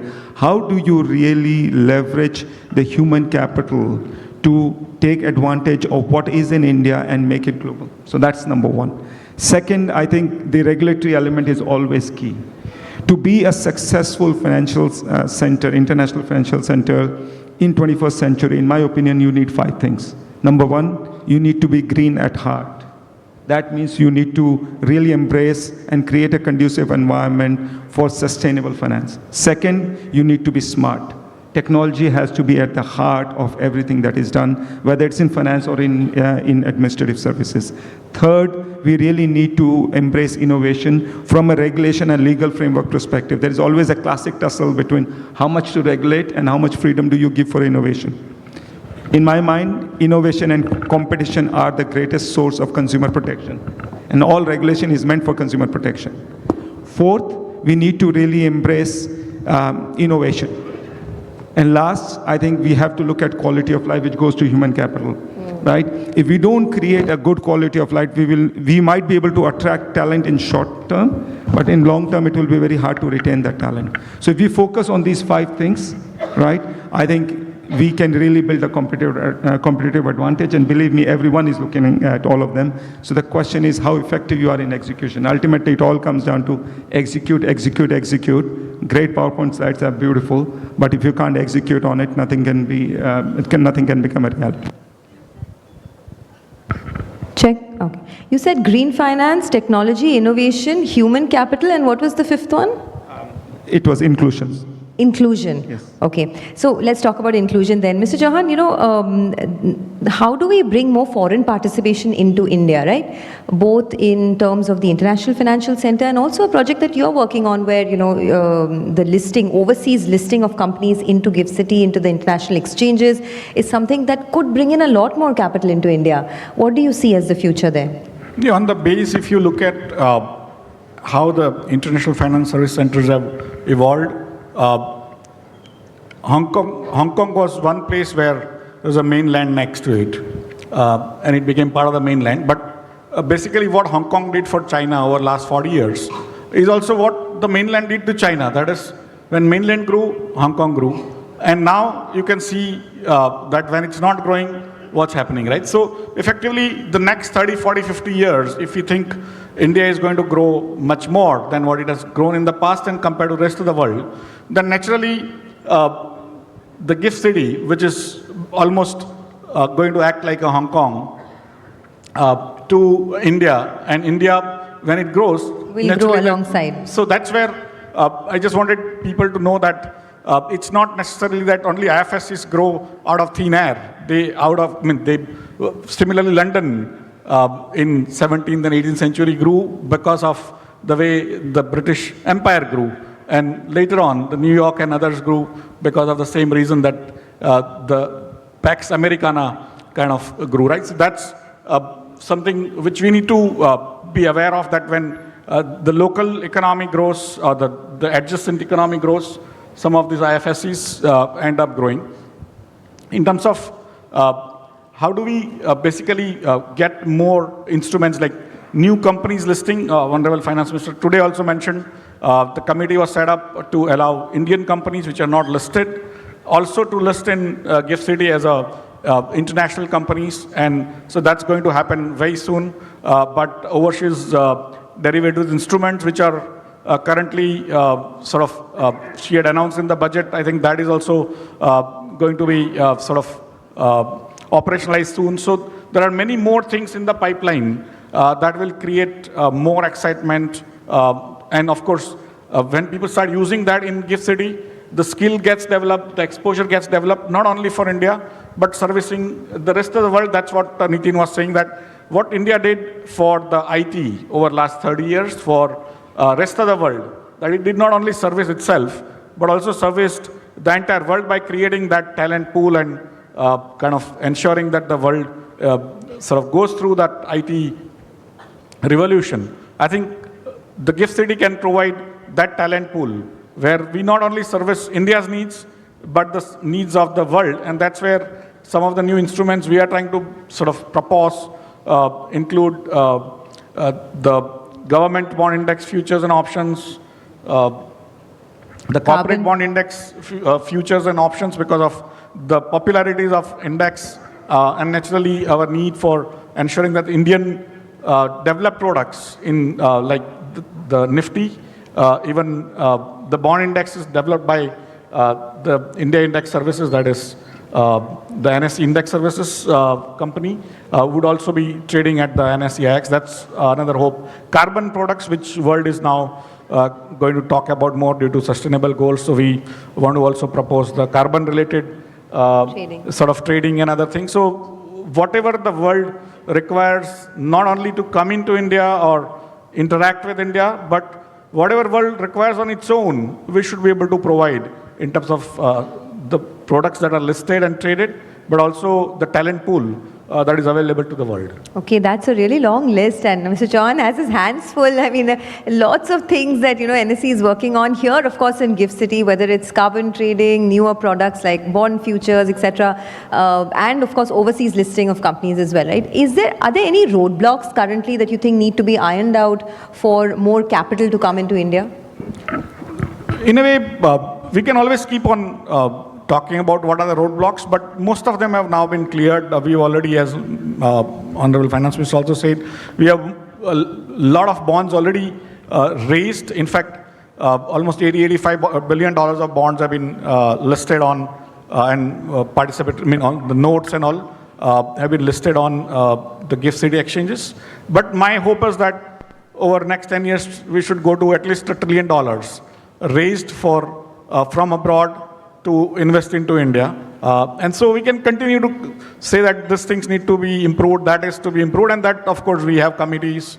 IFSC has set up committees, and GIFT City has also set up committees. So we keep on discussing that, coming up with resolutions that some of them require also regulatory changes so that they go to Delhi.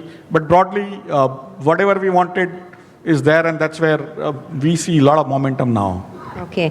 Mr. Smith, come in on some of the points that Vinay was making as well about, what all is required for an international financial center to develop. And one of them is technology and innovation. And clearly, when you step into GIFT City, when you step into, the IFSC here, you notice that there is a huge, rapid transformation in terms of technology and innovation as well. But in your assessment, what has been the big game changer so far, and what do you think is, the way forward in terms of how we can adapt some practices from our global peers?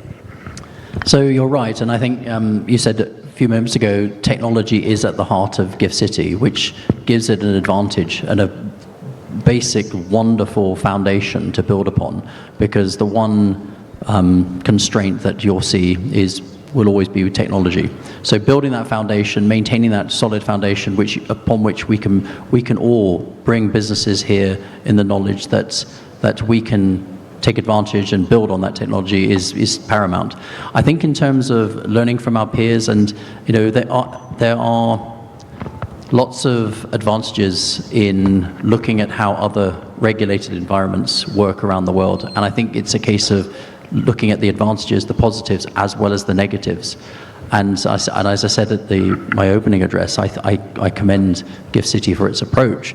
But what it mustn't do is be a victim of, or technically beneficiary, but also victim of regulatory arbitrage, where people see it as a weaker regime. No one wants a weaker regime. What we want as a commercial company and are participating in regulated products around the world is we want engagement.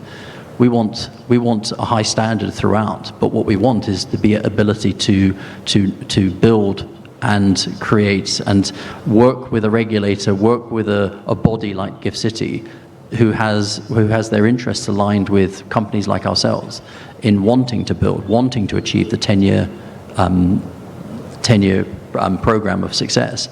But anyone looking at their peers will pick the advantages, the disadvantages, and I'm personally registered with probably 15 or 16 global regulators, so I have personal experience in terms of engagements, and I can tell you, gone are the days where you used to be able to just call up the regulator and say, look, I'd like to come and talk to you about something. There's some new product, something we're thinking about. And they would open you with welcome, with open arms and say, yes, come along, have a cup of tea, have a chat. We want to talk to you. We want to hear what you have to say. We want to hear what you're seeing directly. And that's something you should always cherish, the ability to engage, the ability to communicate from the coalface to the authorities in any aspect should never be removed. And I think, unfortunately, other regulatory bodies have grown so big and become less efficient that they're unable to do that. And I think they lose touch. So I think losing touch with what is being heard, what's being experienced firsthand by most people is crucial. And I urge everyone in Give City to never give up that ability to engage with participants, the people you are helping to nurture their businesses, but do it in a regulated environment, which is what we want, but we want to be participants in the conversation. And I think that's the only piece of advice I really strongly emphasize, is never give up what we have today, which is new, but as you know, if Gift City achieves what it hopes to achieve in 10 years' time, may that always be the case.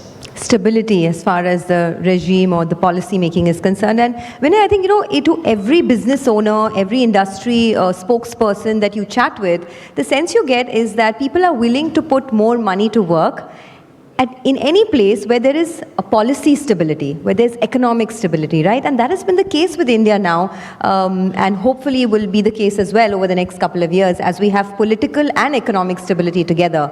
Do you think that's a big factor for more money to come into India over the next 5 to 10 years, especially with, of course, the conducive environments like the IFSC is creating? The short answer is absolutely yes. I think you hit the nail on the head when you said you need stability at the core for any investment decision. Look, for any corporation, an investment decision is a long-term decision, right? So if there is a lot of flip-flop and back and forth, right, then you do not want to make that long-term commitment. And then the capital that, even if it comes to the country, it's an opportunistic capital. That capital is there to make a short return and then exit as soon as that return threshold is met. But if you look from a long-term investment perspective, partnership perspective, stability is the key and is at the heart of making that decision. Look, Allianz is one of the largest financial services company in the world. We manage $1 trillion worth of our own assets and about 1.8 trillion of third-party assets on our balance sheet, right? So when we think about making an investment, it is always a long-term investment. It's a marriage, right? And you don't get into a marriage if you don't trust the partner, right? So it's very important that when you actually get into that marriage, that you have full trust of the partner and there is a stability and there is commitment. So that is critical for us, and I think that is true for every long-term investors. And clearly India, where it stands today, from a political stability, from an economic stability, and also from a regulatory framework perspective, gives us that confidence that India as a country is now ready, and it's already there in terms of providing that platform for us to really take a long-term view and invest and go in long when it comes to India. Absolutely, and I think that's why the ranking as well, right, is important, the ease of doing business in India, and that's picked up quite a bit. At least when you talk to people, you understand that there is sort of, because of these issues, like not just the, the hard factual data, which is also picking up in terms of growth, etc. The NSO is now forecasting 7.3% GDP, higher than what the RBI has forecasted. So on one hand, we have growth that's picking up, but on the other hand, these softer aspects, right, like whether it is stability, whether it is giving more incentives, etc. But Nitin, come in on that. Any more takeaways? You started by saying that you call it GIFT G, so we're going global in a big way. But when you talk to a lot of global investors, what are the other things that stand out for India as a big investment opportunity, and the IFSC also growing as compared to our sort of peers? No, I think the way the global investors look at India, it is a no-brainer for everybody to know that, yeah, this is where the growth is, and this is where the opportunity is, and this is where people are going to come to find investment opportunities. But again, I think where I started with Global G, let me, end on that note itself. See, for my aspiration for Gujarat, GIFT City or GIFT G is, global investors will anyway find ways to come to India to capitalize on India opportunity. And I have to say the regulators are doing a fantastic job, both onshore and in GIFT City, to make that happen. For me, a global aspiration for GIFT City is how do we actually become the gateway for the world where India is one of the markets and not the only markets. For me, the aspiration is when a large fintech in Indonesia has an aspiration to come to GIFT City to raise capital to list their stocks. That should be the aspiration, because then only it makes sense. Otherwise, what we are saying is that anyway you can come to India to capitalize the opportunity. The regulators in India are doing a great job, and you're providing another outlet. So let's not restrict ourselves to that, but let's broaden the horizon and let's make GIFT City really global, where it is not only gateway to India, but it is gateway to the entire region. And that is how each of the financial centers are. Singapore is gateway to the world. Hong Kong is gateway to China, but also to rest of the Asia. London is the same story. So why should we restrict only gateway to India? But it should isolate itself, I'll say, and become a gateway to the world, not just to India. Okay, that's a great aspiration to have, and I don't think we're too far away from that. Mr. Chauhan, your view? No, I think basically for me, of course, the Indian companies which are wanting to list here directly would list, but our aspirations is that US and European companies, where it's now very difficult to list companies and remain listed because of the cost and the amount of compliances, that we think we are actually running the GIFT IFSC exchange at NSE-IX 22 hours a day. Before Japan wakes up, we start, and after California sleeps, we sleep, right? So we cover not only the daytime, but even nighttime for everyone.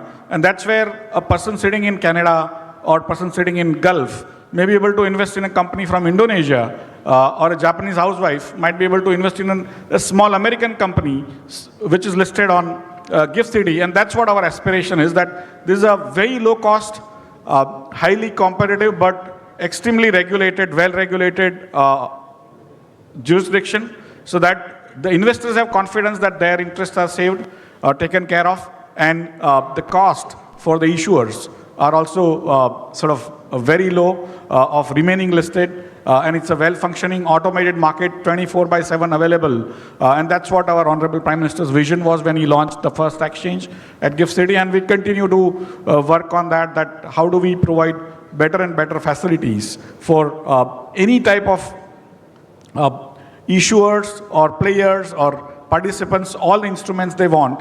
And GIFT should be literally the one-stop shop for every type of investors across the world, not only for the Indian side of products. Naturally, it is an adjunct to India in some way, so it will have the business and benefits of being in India or close to India. But naturally, it, as Nitin said, we need to also compete and figure out how how to provide better facilities to investors and issuers across the world. Okay, better facilities and better financing opportunities as well, right? In terms of, I mean, of course, there are tax benefits right now, but more financial incentives would always be welcome for people to put more money to work here.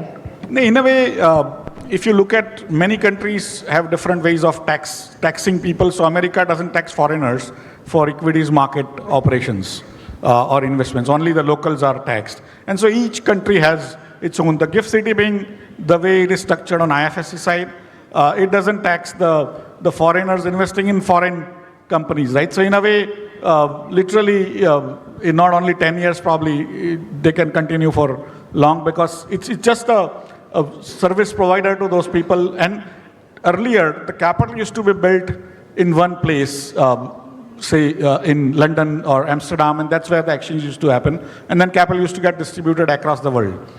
Today, like Middle East, may not have that great ecosystem of capital markets, but they have great ecosystem of money, which is sort of being there, right? So how do we provide that channelizing of that money into other countries, including, of course, India, but whoever can provide them better returns. But GIFT will continue to provide sort of a platform for both sides, that is, the people who want the money and people want to make sort of money out of that money. So, Vinay, one last word from your end. We have to wrap up the conversation now. Indian companies accessing foreign products, right? Foreign debt, foreign stocks. How do we make that happen? I think panelists on the panel are more qualified to talk about it than me. I'm a small insurer. But I think if I generally try and respond, and I'll invite the others to contribute here, is for us, as we look at the market, one thing that is very unique with the Indian market is, and in our business, we say, can we make this sandbox for innovation, right? In India, you can do a lot of things very quickly as a proof of concept, as an MVP, right? And for us, I think if we keep that innovational spirit, and we will try and be nimble and agile in terms of how we go about doing things, then we have a lot to what Nitin said, give back to the world in terms of innovation. And that innovation can be in insurance, it can be in service, it can be in financial instruments, right? So clearly, the way we look at it in our business, for example, EV is a core to what we do, and I talked about green energy, and clearly India, for us globally, is our EV ecosystem innovation hub, right? And we are doing a lot of things here in terms of services around e-mobility in India, and clearly the team here is doing a lot of work. So in insurance, with the right regulatory framework, with the right agile approach, we can try and do a lot of innovation in terms of green technology, in terms of, and again, we can talk at length at another point about this whole longevity economics that we talked about, where insurers have a big role to play. I think Gift City can become a hub of longevity economics for the whole world, because this is a huge problem that is staring at us right now and not into the future, and we need to address it collectively. And I think we can create an ecosystem here where we can give to the world a true platform for longevity economics. But as I said, I'll invite the other esteemed colleagues on the panel to contribute to your question. Mr. Smith, some final thoughts from your end? Well, I can tell you that StoneX is the #1 market maker in unlisted ADRs globally, and that reflects the US flows coming out. So all US investment going into non-US stocks. And I can assure you that there is demand. There's great demand for India, but it is difficult. And so the interest is there, the flow is there. We would love to make markets for the domestic US market going into India if it was able to be made easier. And I'm just saying there's a lot of potential there, a huge amount of interest. Okay, on that note, you want to just wrap everything up for us? 30 seconds to wrap most of the discussions when I speak globally. So I had the opportunity to work and engage with Gift City for last 5 years. And this has been one of my most satisfying projects which I have worked. And this is my takeaway to everybody in this room. Gift City is history in making. Very rarely we get a chance to be part of the history. So when you get a chance to work and contribute in the history or work related to Gift City, grab that opportunity, because when you look back, you can take the satisfaction that you were part of that history which going to become a reality. So make sure that you play a part in history in making. That will be my submission here. Okay, on that note, thank you everyone, and a big round of applause to all our panelists here. This was a very engaging, insightful discussion. Of course, a lot of new topics were spoken about. I got to learn so much as well. But thank you to all of you for patiently sitting by and listening to us. Thank you. Thank you for this session. I request all the panelists to please stay on stage, as I request Mr. Piyush Gandhi, Senior VP Gift City, to offer a token of appreciation to all our participants. As Ms. Sonia Shenoy will stay with us for the next session, I request Mr. Piyush Gandhi to please offer it to Mr. Ashish Chauhan first of all. We are offering 2 books, Trees in Gift City and Birds in Gift City, as a token of appreciation. Mr. Ashish Chauhan.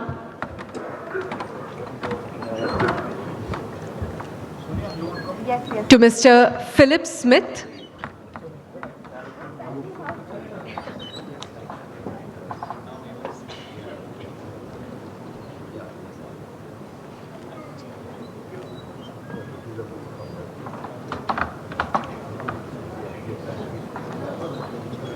Now to Mr. Philip Smith.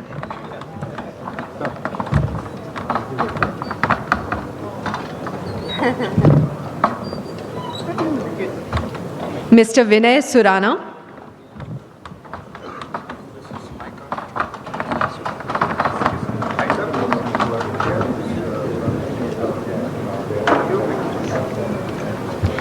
Mr. Nitin Jaiswal.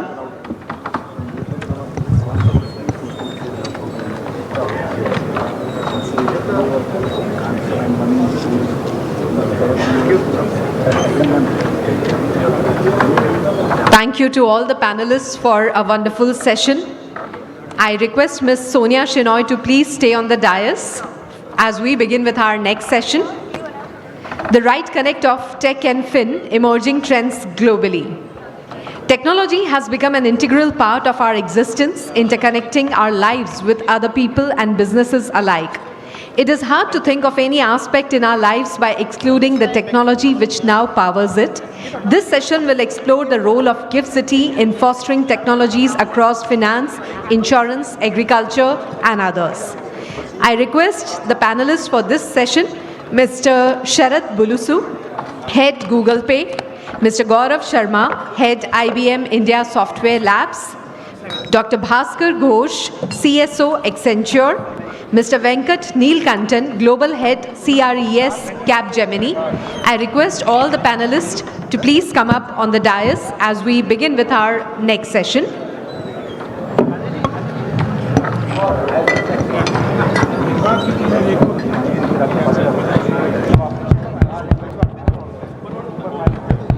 Okay?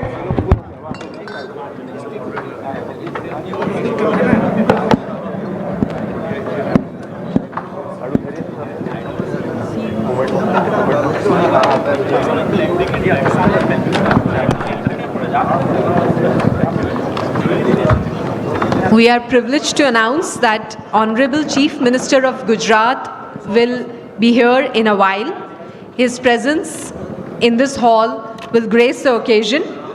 We also have a small announcement that from Mahatma Mandir gate number 1, every 45 minutes a double-decker EV will depart for GIFT City from today morning onwards. So anyone who's willing to go to GIFT City, gate number 1, every 45 minutes there'll be an EV vehicle for GIFT City. I request everyone to please settle down so that we begin with our next session. A humble request to please take your seats so that we can start with our next session, the right connect of tech and fin, emerging trends globally. I'll request the esteemed panelists to please step up on the dais. Mr. Sharat Bulusu, Mr. Gaurav Sharma, Dr. Bhaskar Ghosh, and Mr. Venkat Neelkantan. I request all of you to please come up on the dais so that we begin with our next session. CM will give presence. He will not speak. Alignment cycle. Alignment cycle. We have to continue our session.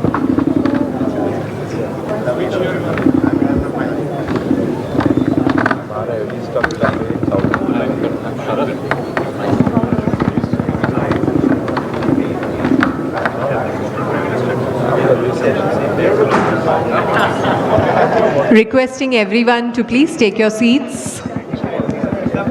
Let us begin the session.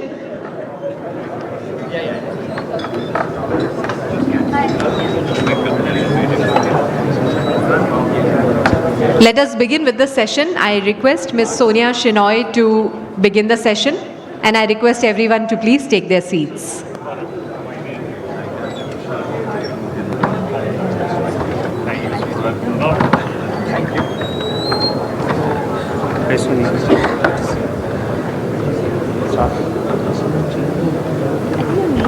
No, there's a gap. There's a Chief Minister's name. Yeah.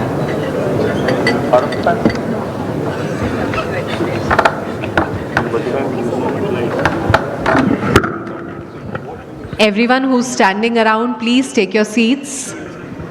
We'll have our Honorable Chief Minister of Gujarat walking in very soon. So a humble request, take your seats and we'll start with the session.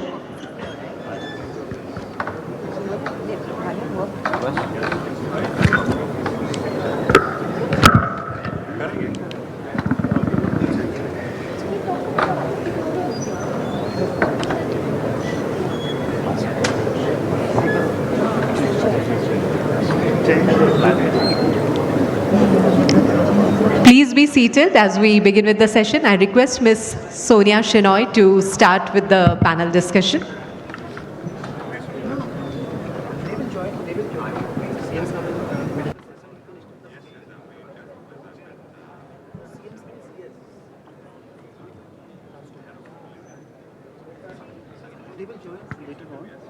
I'll start the session. Okay.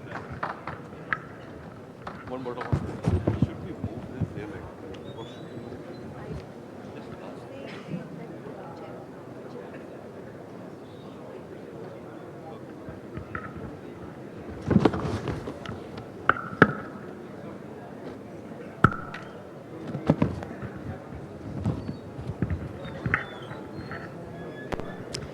Okay, so I think we can settle down and we can start this session as well. And this is going to be a really interesting one because a lot of companies, a lot of fintech companies have set up shop here in Gift City. And here on our panel, we have gentlemen who have been at the forefront of that setup. So I would like to learn and understand, what their experiences have been and what their biggest positives have been, especially in this space of fintech, which is growing rapidly. And of course, there are a lot of challenges as well to emerge as a fintech hub globally, right? So first, let me just introduce our panelists. I have with me Mr. Venkat Neelkantan, who's the Global Head CRES at Capgemini.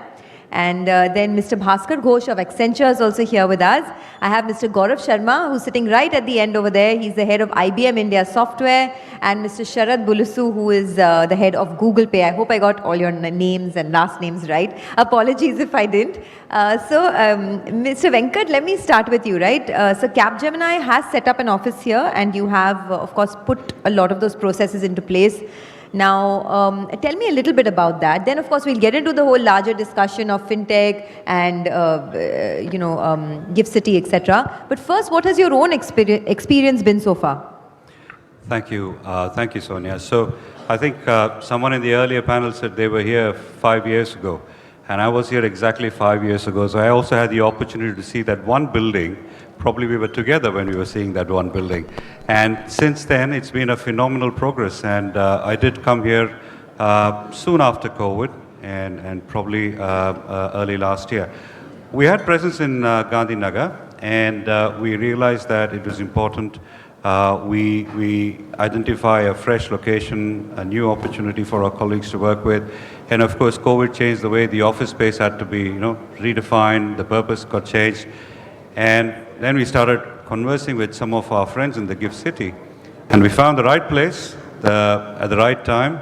And I'm very proud to say that with the support and the way we did work with the Gift City, we were able to complete the entire interiors and have the office ready in 90 days, 90. I'm not kidding, it is Wow. 90 days.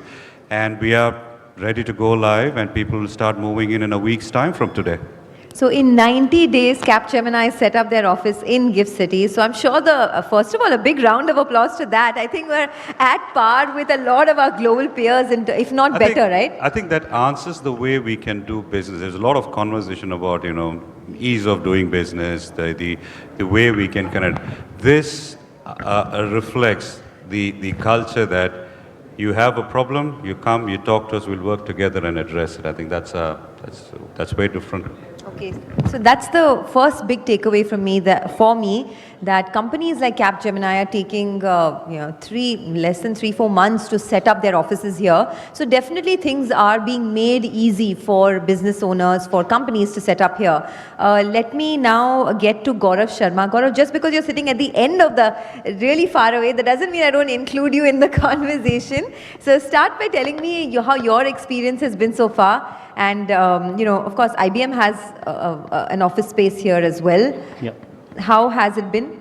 So the distance does not signify that we are competition. So it's just by design, right? And it's all co-opetition here. I thought you guys planned this. So we decided in 2021 to come over to Ahmedabad and start up an office. Very honestly, not many people knew about Gift City. We just visited. And within a month or so, or 2 months, we decided to come in here. September 2022, we inaugurated one of the most high-tech product development, design, engineering labs. And labs don't just set up very easily. So it's in multiple decades that we set up. And there were a lot of factors behind taking that decision. And yes, we used some machine learning and some other things to select the 2 cities that we wanted to expand in emerging clusters. And we have stopped calling them Tier 2 cities, because all our metros have started looking like Tier 2 in front of all of these cities in terms of infrastructure. The second thing was quality of life itself. After COVID, what happened is people started valuing the time that they are spending with their families and other things. And within, I think, 8 to 9 months, during COVID time, when we were not able to visit and check on the offices, it's the Gift City which monitored and saw everything and got the systems up and running. And we have a huge set of product engineers, designers, and in fact, looking at IBM software, in September 2023, IBM Consulting has also expanded in Gift City. What also helped is the government policies and the responsiveness and the coordination between several items, along with Gift City being the fulcrum of it, and with academia, with IIT Gandhinagar, with National Institute of Design, because we needed designers, we needed product engineers, deep tech, AI, ML skills, cybersecurity gets done out of here, sustainability gets done out of here. And these products are made in India for India, but for the world. You can imagine all of these products are actually IBM Global products itself. So our experience has been very, very interesting, very fast, very agile. I don't think we have expanded so fast probably anywhere. And I remember our chairman and CEO who was reviewing us about a couple of months back said he has not seen that pace at which we have scaled up. So kudos to the talent that is available, kudos to the support that we have got, and also a great quality of life, which will improve further once Gift City becomes more socially integrated all around. Once the social infrastructure picks up, absolutely. So the one thing that stands out is the pace of execution, right? The speedy pace of execution, which I think it's a fairly newer phenomenon here in India, right? Because generally, traditionally, the worry has always been that things take really long to kind of see fruition. But that's not the case in Gift City, because things have really picked up substantially. So full marks over there. But I wanted to also get in Sharath into the discussion. Sharath, at Google Pay's end, what has the experience been? And what are the other salient features, right? From a fintech platform's point of view, where do you think Gift City scores? So for us, the journey began with setting up some parts of our payment operations, etc., in Gift City. And the experience was super smooth. I mean, many others have spoken about this on this panel as well as previously. Super smooth, super fast. But I think it goes far beyond that. I think middle of last year, late last year, our CEO met the Prime Minister in Silicon Valley on his visit. And one of the things that came out of that was a commitment that we'll expand in Gift City. And the reasoning behind that is, in addition to what you've heard from a lot of people, there's an amazing confluence of talent, regulatory capability. We have seen with our participation in digital public infrastructure like UPI, what a transformative effect it can have. And when we think about planet scale technologies, the thing that we realize is a lot of stuff that we build for India enables us to solve problems that are particularly tricky globally. So I think when I think about it, not just in the sense of Gift City, but generally building for India, this is probably one of the few, maybe the only country in the world that has nearly 30 languages that have more than 1 million native speakers each. So if you want to build a product that's inclusive for everyone, you've got to figure out how your product, your operations, everything is going to run at that scale. And that kind of learning, once you have it, applying it to 150 countries around the world, applying it to billions of people around the world becomes a lot easier. I'm glad you brought that point out, actually. We haven't spoken about that yet. The fact that there's so much diversity in terms of people, right? In 144 crore people, let's just talk about how many different backgrounds, how many different religions, how many different languages. I was speaking with a consumer platform owner, the owner of Meesho, actually, who told me that they found it very interesting. There are two, there's India and then there's Bharat, right? So they cater to the Bharat aspect, which is the tier 2, tier 3 rural market, and the dynamics there are completely different. So to kind of penetrate further, from your own business point of view, what do you think are the technological tools that one needs in order to sort of make that progress? I love Vidit. I don't agree that there is an India and there is a Bharat. I think it's all one thing.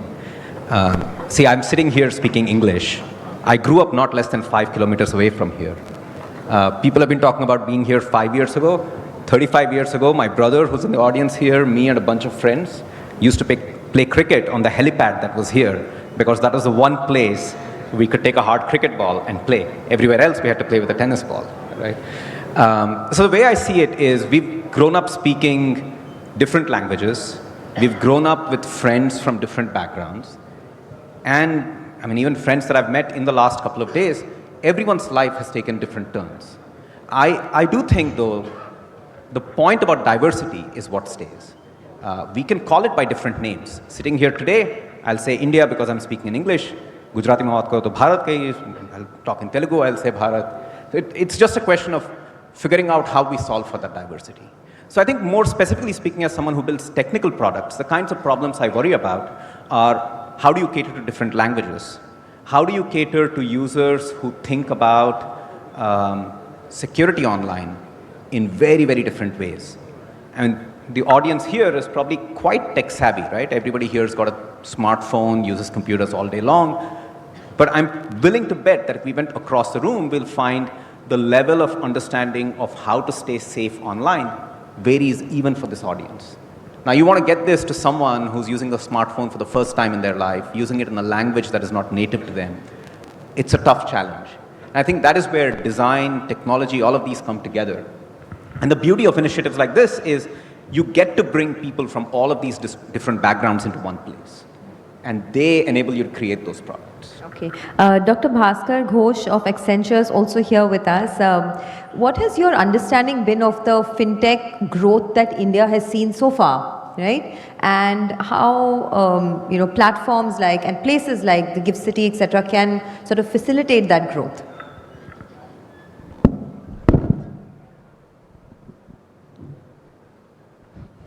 I think that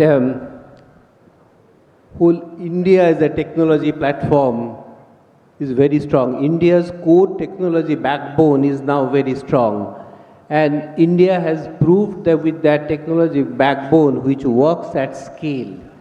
So as a country, what we see that we are very strong in technology services over time. And we have built that in a scale, we have proved that, so we have that credibility with us. Now with Gift City, what we see that there is a focus on financial instrument, the regulatory help, which will bring this platform and the technology and the banking and the financial closer. And this combination will help to grow the new banking, new financial with the power of platforms and technology. Now the question is, some of the platform what we have like UPI and others, which are already scaled and proved in India.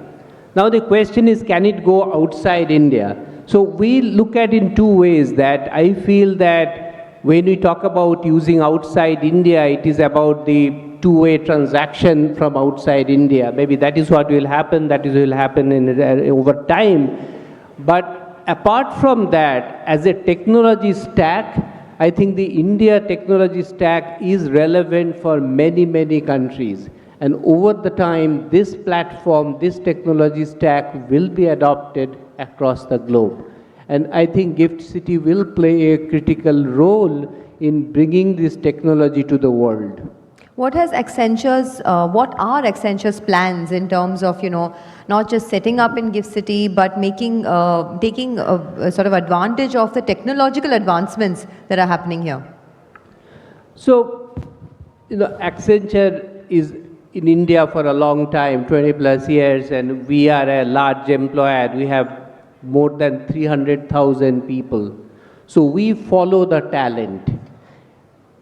Today, we are not present in the Gift City. We are present in Ahmedabad, but we are not in the Gift City. That's why I was asking you about what the future plans are that Accenture has. I think I am here, I am coming to Gift City for first time, and in last 48 hours, looking at the infrastructure, looking at the response from the government, looking at the focus, I think decision is very easy what will be our next center.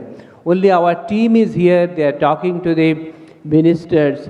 What they are telling that the approval is coming so fast, within 24 hours, we need to take a decision with that space.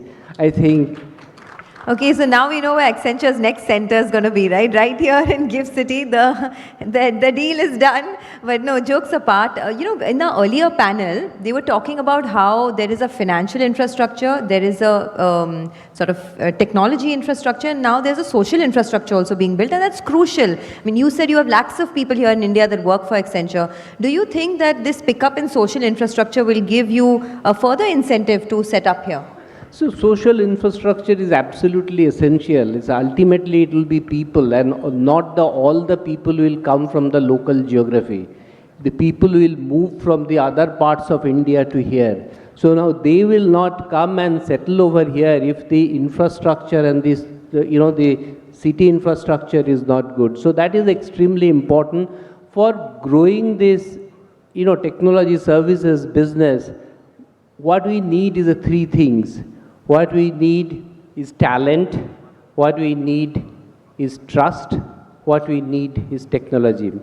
So talent, as I said, that of course there is a local talent and universities are coming, the schools are coming, which is important, but also you have to depend on the talent from the other states of India has to move. So that is why the local infrastructure, city infrastructure is critical.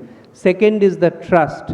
The global organization, if they have to operate, they need to have a trust on the regulators. So which is very important and which is becoming more important in current context of the new technologies like generative AI, which deals with the data, where we need to create the trust of the Western regulators. Otherwise, the access to the data will be a problem. And third thing is the technology. You need the technology backbone. I was talking to someone yesterday who was helping me here in all the process and logistics. He was telling me that last 7 years there is no power cut in his house. Wow. So we don't get to know that from many other cities in India. So I think that this is not a small thing. This is very extremely important. He lives here in Gandhinagar. The person that you spoke to, does he live in Gandhinagar? Yeah, in Gift City. In Gift City, okay. Yeah. So no power cut in the last 7 years. I haven't heard that from any city in India. Got it. Venkat, just coming back to what you said about how it took you 90 days to set up shop here for Capgemini in Gift City. What are the technological advancements for a financial or technology company, right? What are the big incentives that you get in order to set up shop here compared to, say, peers across the globe? I think from a Gift City perspective, we basically moved from an existing operation in Gandhinagar to Gift City. So we weren't in a position to leverage some of the benefits that Gift City was providing. But during conversation, it was very clear that they had a lot of support in terms of a certain slab for capital expenditure, a certain slab for operational expenditure, and support in terms of provident fund. I mean, I'm rattling from the top of my head. There were many such points that were discussed. What it meant in the bottom line is there were many opportunities for us to consider and invest in this location. They understood what business like ours would be interested to know, would be supportive for us to invest in Gandhinagar, and I'm sure most of that were covered by the incentives in the Gift City. Okay.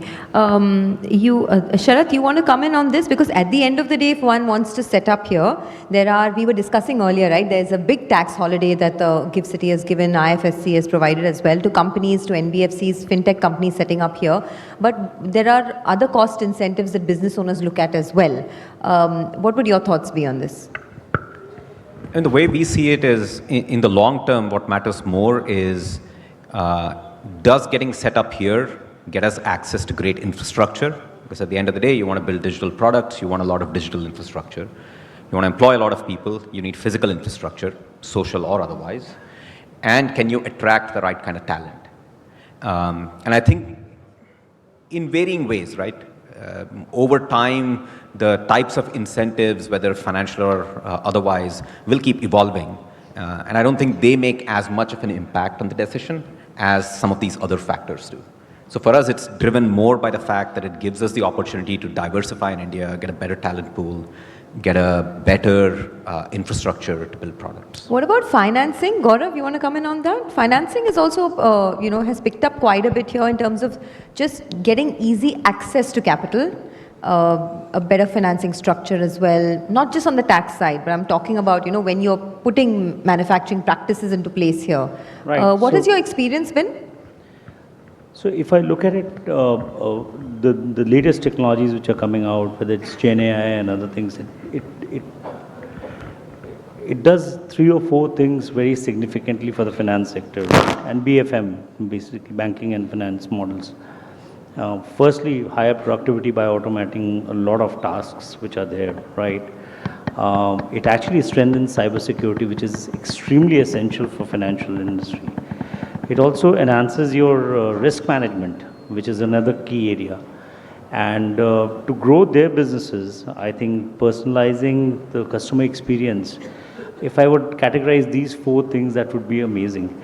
Now, when this ecosystem starts working together, and that's where I've seen, and I'm a big fan of combinatorial innovation, where transdisciplinarity actually creates newer and newer products in newer domains and disrupts. I think that opportunity is here because you have the customer use case, which is the right part of the thing. We call it right shift. You have the left shift, which is the technology base. And you have surrounding academia and research institutes and everybody coming together. I do think there is a hidden golden nugget which is here, which can be replicated all across the country.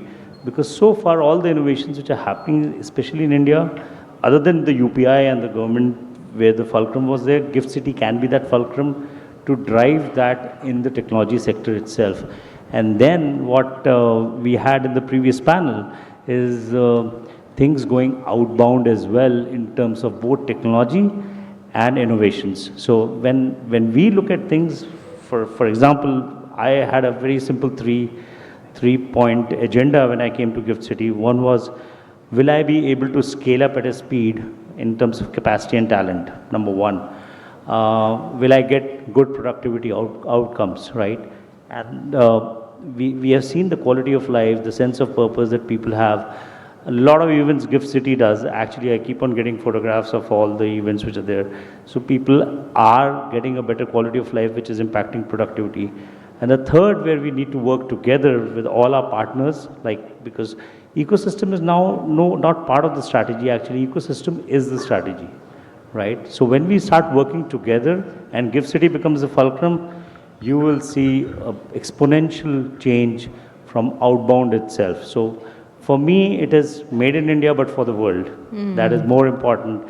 I'm so glad you brought that out because India is become the IT export hub of the world, right? I mean, and that's why companies like Accenture are looking to sort of set up more shop here, whether it's in Gift City, whether it's across other places in India. Dr. Bhaskar, come in on that because as India becomes, the IT hub of the world and it's gaining a lot of currency in this space, not just overall IT, but in fintech, etc. as well. From a place like Gift City, what do you think are the incentives like going forward? I mean, how do you think we can sort of strengthen our place here compared to the rest of the globe? So I think that in terms of the incentive, whatever structure is there, I think that is good enough. It is not about incentive.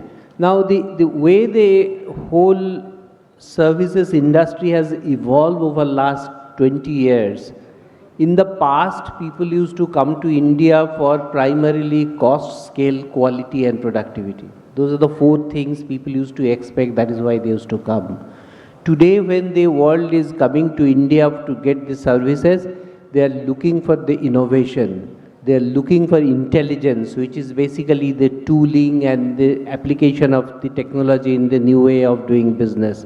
They are looking for the industry expertise into the different sector, whether it is a banking, capital market, and so on and so forth.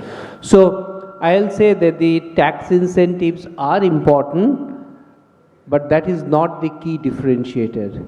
The key differentiator is today's more of a innovation, intelligence, and industry expertise. I think those are the things we need to stay focused, and the Gift City also will play a role in bringing those differentiation, and then only will to attract more talent work. Got it. So you said innovation, right? One of the key differentiators, and Gift City has showcased a lot of innovation. What else, right? Venkat, you want to comment on that in terms of innovation? What has your experience been here vis-a-vis other places, and what more do you think can be done on that front? I don't think I need, Dr. Ghosh has indicated every aspect, the industry that we operate in. One of our critical success over the years has been our nimbleness, right? And we as people have been nimble, we have changed, and we've always adapted ourselves to the needs of the future. So creating an ecosystem where we are able to create the talent, we are able to skill that talent and help them prepare for the road ahead.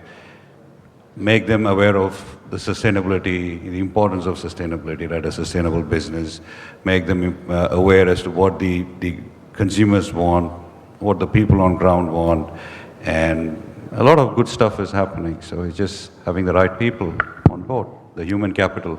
Human capital is one very big angle. Sharath, for India to become the fintech, leader in the world, right? We are on track to perhaps doing that as well. What do you think what is the need of the hour now? What do you see as the way forward over the next couple of years? So I think the way I see it is there are a few different ingredients. One, I think it was the Honorable Finance Minister, a few others who spoke about UPI. But if you think about UPI, it's only solved for the world of payments. And there is much more to the world of money than just payments. And there is a pipeline of digital public infrastructure that's coming along that is beginning to mature. You could think about the account aggregator. You could think about a number of things that are opening up the world of credit, the world of investments and wealth. I think seeing those elements of public infrastructure mature the same way that UPI did, enabling private innovation on top of it, enabling deeper public-private partnerships, I think that would be one.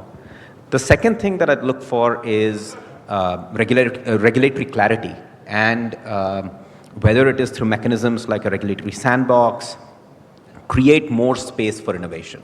The number of products, the variation of products that we'll need to serve a country of our diversity is not going to be done with just one or two products being big. This is a country where we'll see relatively few of those situations, and we'll see a lot of specialist products come up. And for that, we need that kind of clarity and space to be able to innovate. The third thing that I'd look for is the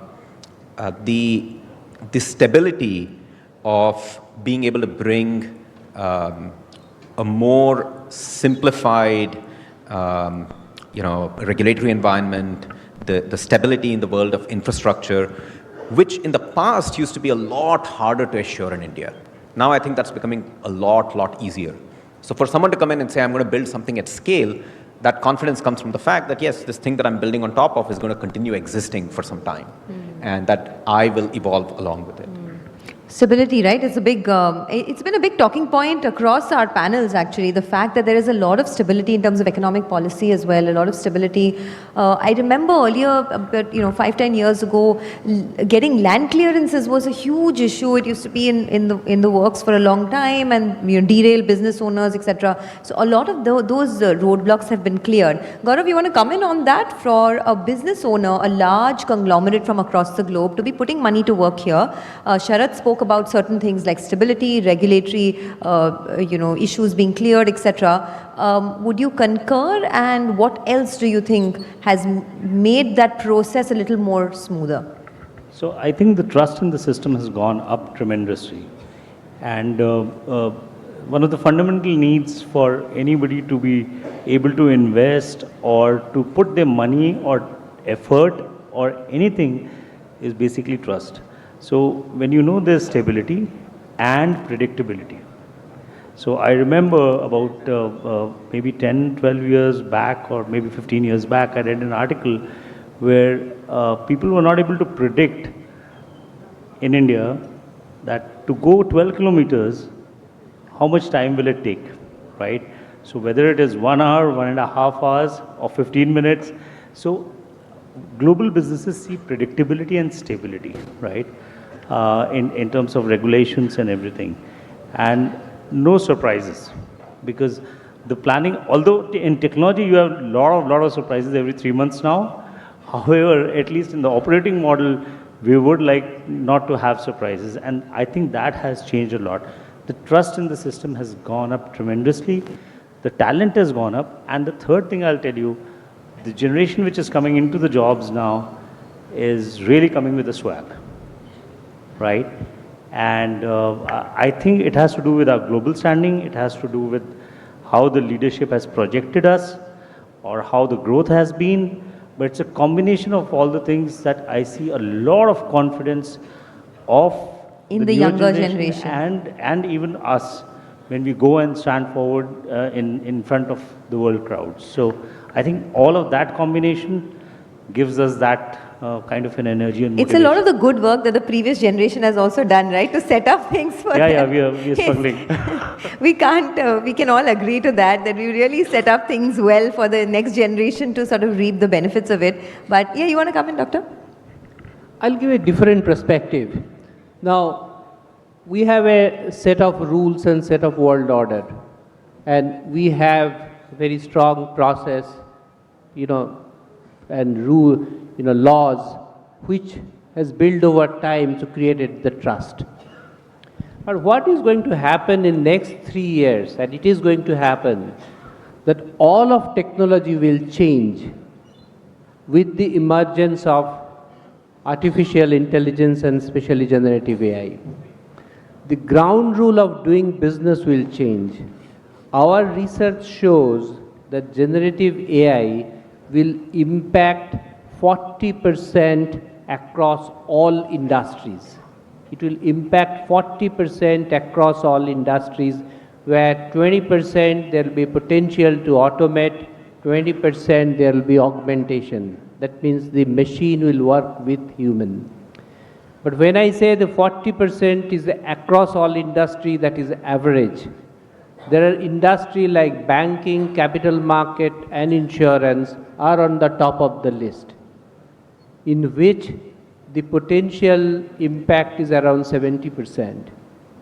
Now the point is that so every organization, every bank will adopt this new technology. They will have an opportunity to create a lot of value, create profitability, productivity with this power of this new technology. So at the same time, there will be a lot more opportunity will come for all the services companies, with all the product companies, to use this technology to create the new processes for the bank, new processes for the insurance, and so on and so forth. At the same time, all the people who are working there in the industry need to upskill and reskill. But what it is linked to the trust, it is today we trust the law, tomorrow we have to trust the generative AI-based system. So that comes the whole framework of the responsible AI, so that the decision will be taken by the machine and we have to trust that. Globally, all the countries are struggling to define the rule to known, manage unknown. So what exactly will happen, we do not know, but we are trying to create the framework to manage that. So that is the challenge, that is the trust we need to build in the future in context of the new technology which will emerge in next 2 to 3 years. So you're saying 40% of people are going to be without jobs? I have not said that. No, I'm just kidding. What I have said, there is a 40% impact There'll be potential to automate 20%, and potential will be augmentation. But it will touch 40% people, so there'll be reskilling and upskillings are required for very large number of people across the globe. And that is the opportunity for India and for Gift City to lead in that journey. Okay, I saw Sharat nodding aggressively when he was talking about that. So just some final comments, since we're coming to the end of this session. What is the future of technology now in both the fintech world as well as in just trying to understand? I mean, since you guys are in the thick of it, right? What is the way forward, and how can sort of Gift City? What is Gift City doing as well in order to be a part of that future? If I could answer questions like that, I would own a lot more than I own today. You wouldn't be sitting here. No, but more seriously, I think the future of technology is probably too broad a thing to talk about. But I think if we think about the themes that are emerging today, the one that we are most excited about is the change in the world of AI. I remember as a student when I was studying engineering, AI was a very theoretical academic concept. Today I have a couple of phones in front of me here that can actually run super advanced algorithms that can do a lot of interesting stuff, right? Ranging from something that's as entertaining as maybe creating an image that you just describe in words, to something that's actually practically useful, like fixing my photos and videos and making them look a lot prettier, to predicting risk about a payment that's going to happen or a transaction that's going to happen. And we use that heavily, right? So the way we see it is almost every part of the products that we create for people and businesses is going to get better as a result of putting that intelligence in place. And that is the kind of intelligence that we could dream about mathematically. Now we can actually make it practical. The place where it starts becoming interesting is there are a lot of areas where I think it's been harder to apply them because the regulators, society, governments, even the people who create those products have genuine concerns about how do we do this in a way that is responsible, how do we do this in a way that's fair, and so on. And I think what's changing now is the ability to bring that together, be able to monitor it, and this is why I think multiple people over the last panel and this one have gone into the question of innovation or creating spaces like sandboxes to innovate, because that allows you to figure out how you solve it. But I think that's going to be the big change. Okay, thank you for that, and thank you, gentlemen, for joining us. Very, very insightful discussion on the role of fintech, both in Gift City as well as in India, and India now on track to become the fintech hub of the world. Thank you for all of you. Thank you to all of you for staying here and listening to us. It was a very insightful discussion. So once again, a big round of applause to all the panelists here, and thank you for staying with us. Thank you so much. I'll request all the panelists to please come ahead for a group photograph. And meanwhile, I'll request Mr. Vishal Kundra, Chief City Planner, Gift City, to offer books as token of appreciation to all our panelists.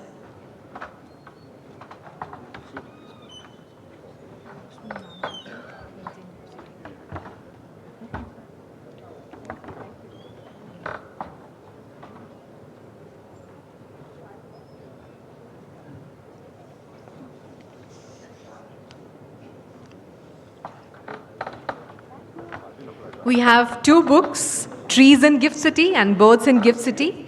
I'll request Mr. Vishal Kundra to please offer these books to all our panelists.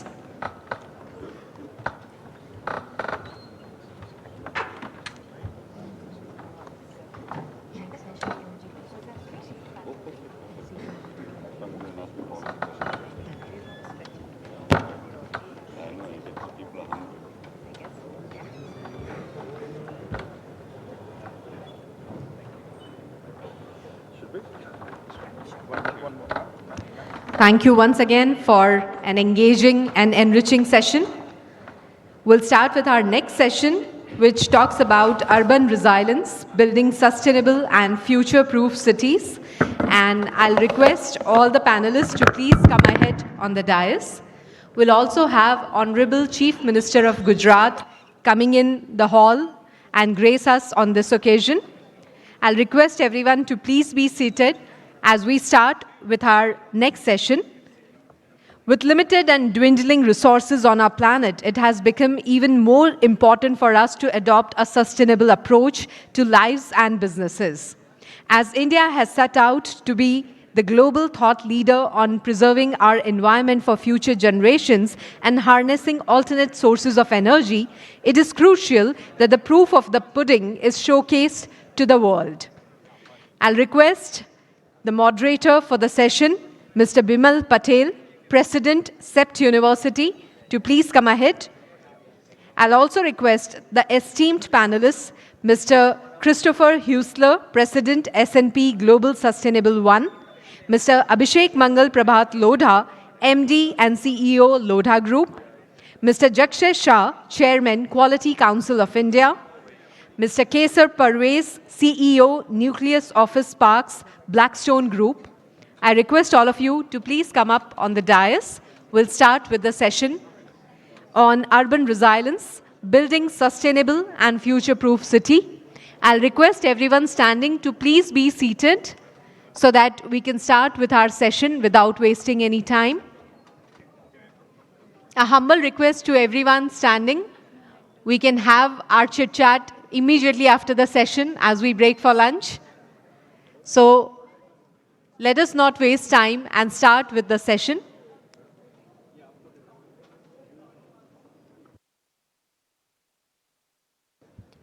I request Mr. Bimal Patel to please start with this session.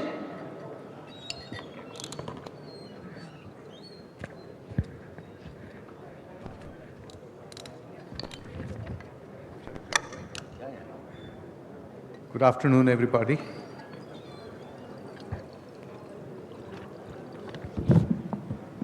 So this is last, but probably the most important session. Before the lunch. Before lunch. And so we have distinguished guests here. Mr. Christopher Huesler, President, SNP Global Sustainable. Abhishek Lodha, illustrious developer of India. Mr. Jakshay Shah, who is also an illustrious developer and doing work already in Gift City. And Mr. Kaiser Parvez, yes, and he's from Blackstone Group. Thank you all for being here. So the topic of this session is... Should we move closer? Apparently Chief Minister is going to be here, so I think that's what they have left us space for. So that's by design. By design, this is how it's been done. So the topic for our session is urban resilience, building sustainable and future-proof cities. And I'm going to, at the same time, broaden the discussion and also make it a little more focused. Okay? So focused on Gift City, and make it also a little broader, because I think we have people here who will be able to talk about this. Let me start, because this is about the urban character of Gift City. Let me start by asking a simple question. In the earlier session, somebody said that there are many reasons why people will want to come to Gift City. What is it in the environment of Gift City what should be in the environment of Gift City that will attract the kind of people that we need to get? And what should be in the infrastructure that will attract people of the kind that we need in Gift City? So may I start with Abhishek, right? What would be a place like this? What would it be like so that it be truly attractive to the talent that we want to bring here? Thank you, Vimal Bhai. Great pleasure to be with all the illustrious panelists. As Mr. Ashish Chauhan said in one of the earlier sessions, as the Indian economy takes its rightful place in the world, Gift City will become the epicenter of India's financial development. And just like cities like New York, London, Hong Kong, and Singapore played their respective roles for their economies, GIFT will play that role in India. And in that context, what we need is a vibrant city which will attract and showcase the confidence of India for the 21st century. This is India's showcase to the world, and like someone else said, the entry point for the world into India for the 21st century. So what we see across the world as important things, including walkable cities, cities where public transportation, if required, is very well thought through and available, lots of flexibility and freedom in modes of living and working, good recreational and health opportunities, and most importantly, the feeling that the things that are likely to become important in the years to come, what some people refer to as vision, because I believe GIFT is an outcome of vision. From nothing we have created what we see today over a period of 15 to 20 years.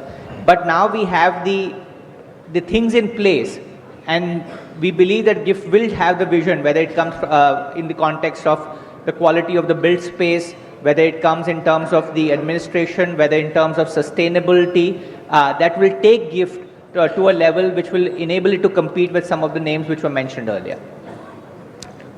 Can I get Mr. Heusler? What attracts to people? What attracts people to cities like London and Paris, etc.?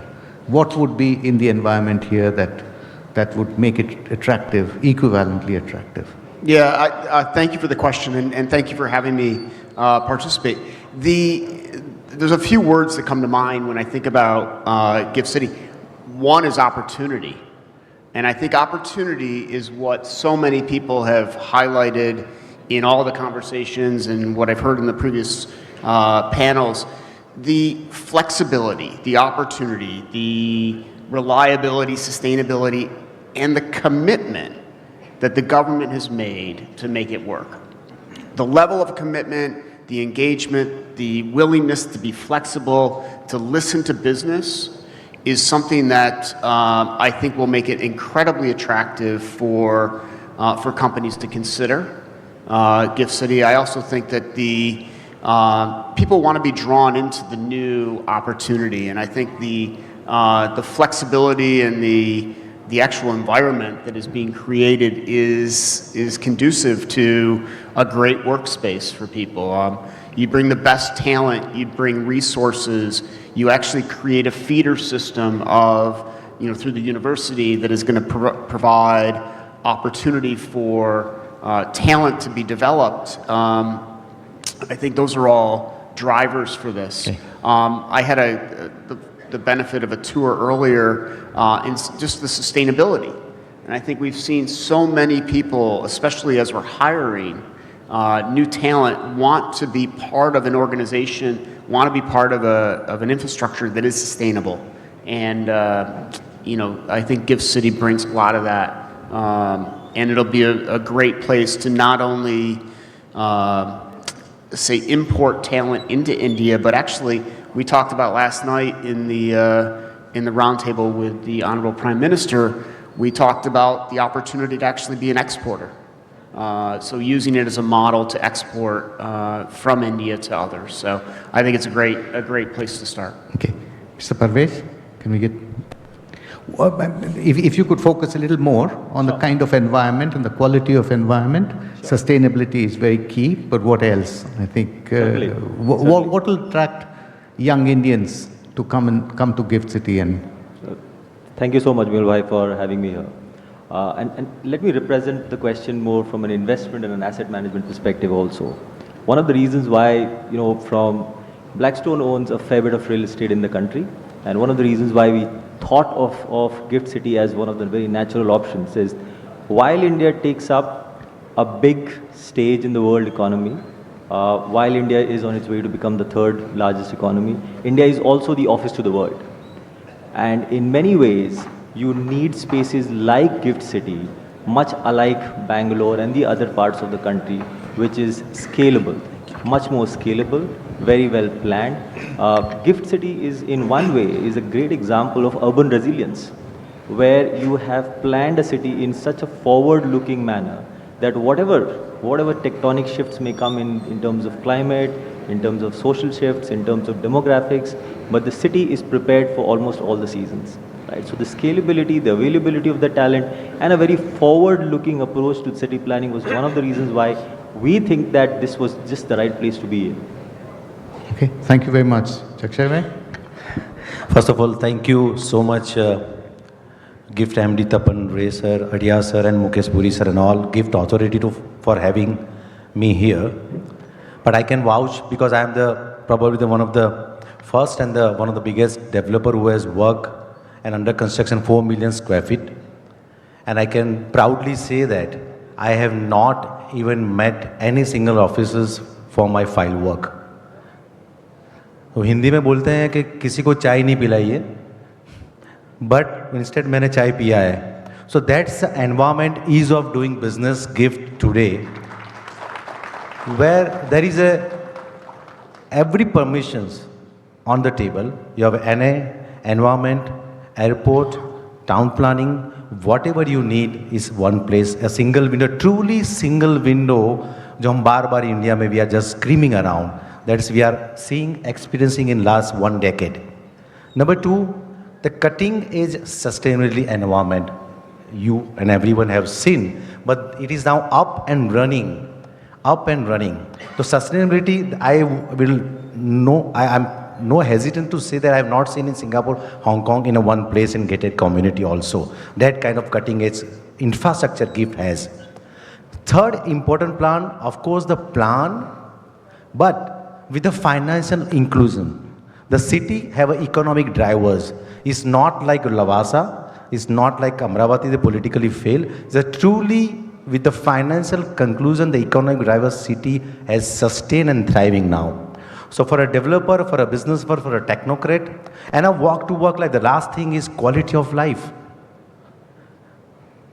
Of course, post-pandemic, everybody have realized, but now we are experiencing since just a decade here, to my laborer, to a blue-collar job, to me, for my engineers, everybody has a great quality of life in Gift today. So that is our experience, and we wear the blind faith for the Gift, for this leadership, Mr. Narendra Modi, and we will in coming years also. Okay, thank you very much. We've defined some aspects of what it will require to attract talent here. Can you, Abhishek ji, can you tell me what sustainability means to you, and how do you think about it when you actually build in Gift? Sustainability, of course, that's a big word, but when it comes from the environmental perspective... You need to get that little near. Sorry. Sustainability, of course, is a big word, but looking at it in a more focused manner from an environmental perspective, I think it's very clear that the built environment today, or the built environment has about 40% of the embedded carbon in this world. The built environment and urban transportation takes up almost 50% of all the energy that the world consumes. And if we have to address the challenges that we are clearly seeing on the climate change side, and I don't think anybody today is now debating whether climate change is real, then the built environment has to be prepared not just for this decade, but for the entire century, because for buildings which are built today, they'll be demolished 60, 80, 100 years down the line, and they'll be releasing carbon out if the things are not addressed upfront and today. So whether it's about the intensity of carbon which goes into the build or the operation of the buildings, whether it's the energy intensity of these buildings, or in general, the larger ecosystem, how walkable it is, how much it reduces the need for fossil fuel consuming urban transportation, and how do you make it a situation where we can thrive both economically as well as socially, but do good for our environment. In effect, each individual becomes net positive in how we treat our environment. It can be garbage, it can be energy, it can be so many different things. That really, to me, is what sustainability is, and I think sustainability starts at the individual and the human level, then it goes to buildings and developers and government, but each individual has the responsibility to make the world better for each one of us. Mr. Heusler, can I get you to say something on this topic? It's hard to follow that because I think you hit so many of the key points. I think sustainability connects in with resilience, the ability for us to have a long-term approach. Often you have to make decisions and investments around sustainability that are hard to, in the short term, justify, but in order to do it for the long-term development so that we're actually finding ways to ultimately leave the planet in a better spot than we are today. It's addressing a number of issues, and I think the issues that you highlight are spot on. I think that for all of us, there's things that we can do day in and day out to make the world a better place. But having resilience and having the ability to make the right decisions, which sometimes can be challenging, is something that we all have to face and make those difficult decisions. It also is an element of measurement, and it's comparability. And when we think about having high quality data, understanding how people can make decisions, we have to be informed, and to be informed you need to get fundamental core information to make some of those. And so for us, it's a piece that I think all have to say, we have to ask for that information so that we can make those informed decisions. Excellent. May I get Jakshayji, if you can tell me, you've been building in GIFT. What are the sort of sustainability features that you are most proud of in the buildings that you have built? To start with is solid waste management. Solid waste management means you have a garbage chute running. The garbage is sucked by 90 km per hour per second, and it's been without any intervention of the man. It's directly converted into the manure. That is the first thing. The whole city is a garbage free. You will not able to see a dustbin also, number one. Number two, there is a district cooling. Air condition is more healthier. I would say minimum sick leave for your employees. There is no cross connection and a fresh air in your buildings. So it's not only to say a green, the sake of green also, number two. Number three, potable water. Tap water is a potable water. So these are the main three criteria for a sustainable building. And sustainable is a profitable. I would say what is sustainability is a 3P. It should affect and benefit your people around. Number two, planet around. And number three, it's profitable.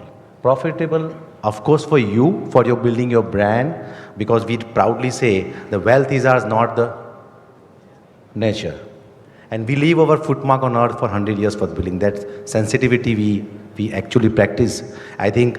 But the number three is for profit. So people, planet and profit. This is all thing we have been practicing. I'm one of the few developers in India who have a green consultancy arm. And we proudly say that we also advise GIFT, Toler and Mr. Lodha also for the green consultancy. Apart from that, we don't preach practice, but everything we see in the books, we see around the world, we have been practicing here. And that now the measure is our employee, our customers are all benefiting.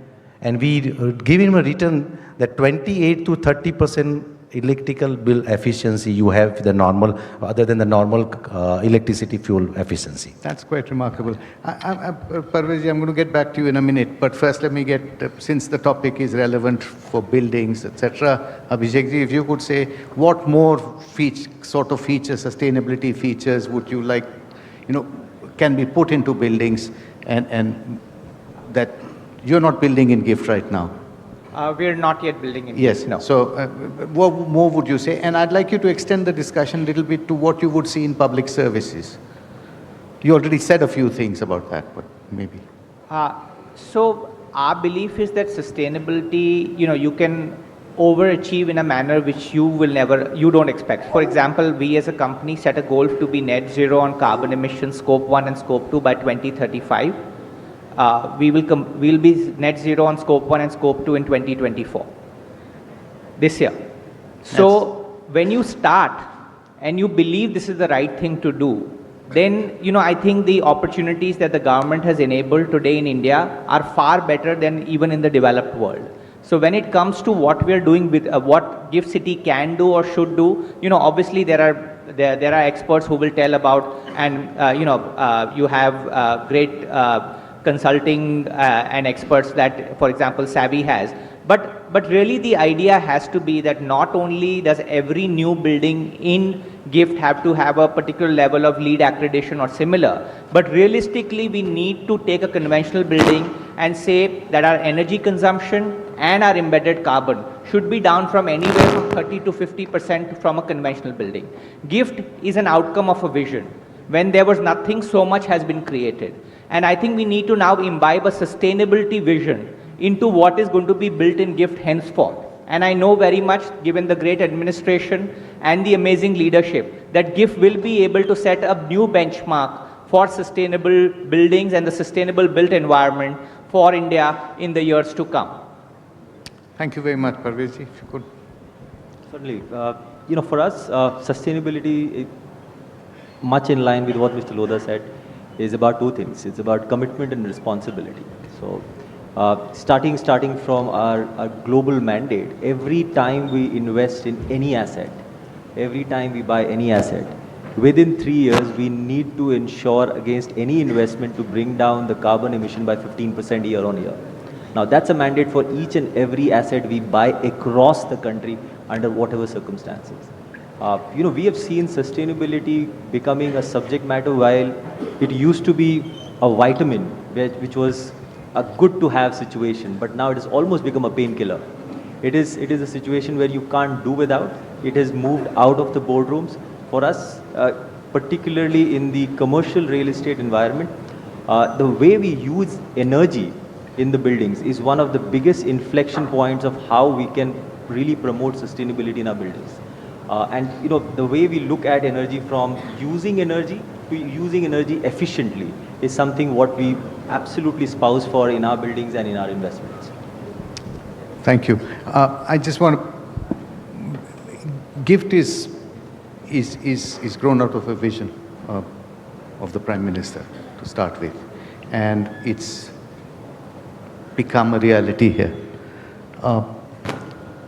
What impact will it have on the country at large in some ways, and on urbanization in India? What can it have? What should it have? Anybody? Maybe I'll start. I think that it gives, it sets the bar very high for other cities to compete. I think it gives, setting the benchmark is important. Showing what good looks like is a really powerful tool to help bring others along. And I think as cities continue to compete for companies to come and for jobs to be created and development, I think GIFT sets a very high standard that others will have to work towards. I also think that it's a model that can be deployed. Granted, GIFT was a greenfield, and it was an amazing vision 20 years ago, and it's evolved. I also think it's important to remember that that vision can't stand still. It will need to continue to evolve as developments happen. And some of the infrastructure and some of the plans have evolved, as we've heard, over the last 10, 15 years, as it's improved and more technologies become available. And I think that's going to be a great maybe incubator or opportunity to test new things and to roll that out to other cities around the country. And also, maybe not just within India. It's an opportunity to take it and export something that is an amazing vision to others, to show them what good looks like. So you're saying the key impact of GIFT will be that it sets a standard of some sort. I think it is not just for the country, but globally. It is setting the standard today, and I would hope, and I think that all of the companies that are thinking about investing will continue to try and set a new standard as they build. What is the next piece? What makes their location the most attractive? How do they then differentiate within GIFT to continue to raise the bar, which I think competition is also good. A little bit of healthy competition helps. Parvezi, you first now. I think the way we look at its GIFT, by virtue of his very forward-looking urban plan, is a global benchmark.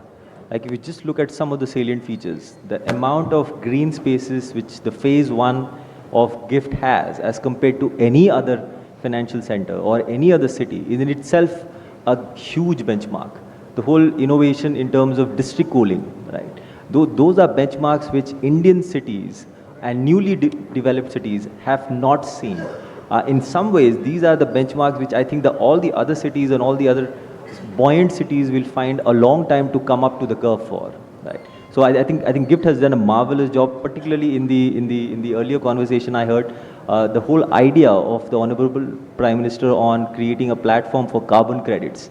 Now, carbon credits has something which has been fairly unorganized of sorts, but creating an organized exchange within GIFT for such a platform is in itself is an amazing, phenomenal idea. Excellent. Would you like to go? I'll give you only the real data because so you have two examples out of many examples, international and domestically. You have one side is a Canary Wharf in London, the CBD, and second you have a BKC. Of course, we are not here to do a SWOT analysis, but compared to that and compared to any other central business district in the world, GIFT was only well planned, well conceived and executed and operational, sustainability, environment sustainability. So the impact for the white collar job in today, because every strata of the sphere of this society, they have the benefit otherwise. In our building, the first building where Bank of America is there, about more than 4 lakh, 5 lakh square feet. 2,000 or maybe 2,200 the employees, freshers for surrounding university like Nirmala, LA Engineering and other universities.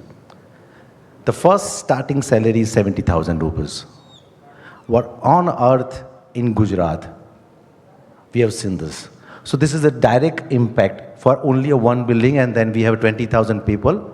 But now coming to next is, I always say in last week, is AD and BC. The prohibition declares social infrastructure before GIFT and after GIFT. Everything, our policy, urban policy, admissions, the vertical height, land maximizing thing, we have to now see at fresh. Up to, I think, last 10 years, whatever we have seen is resilience. I think I have not seen the resilience in any other world like GIFT City. We already shown us. It has survived because Mr. Modi has done all infrastructure cutting edge before he went to Delhi.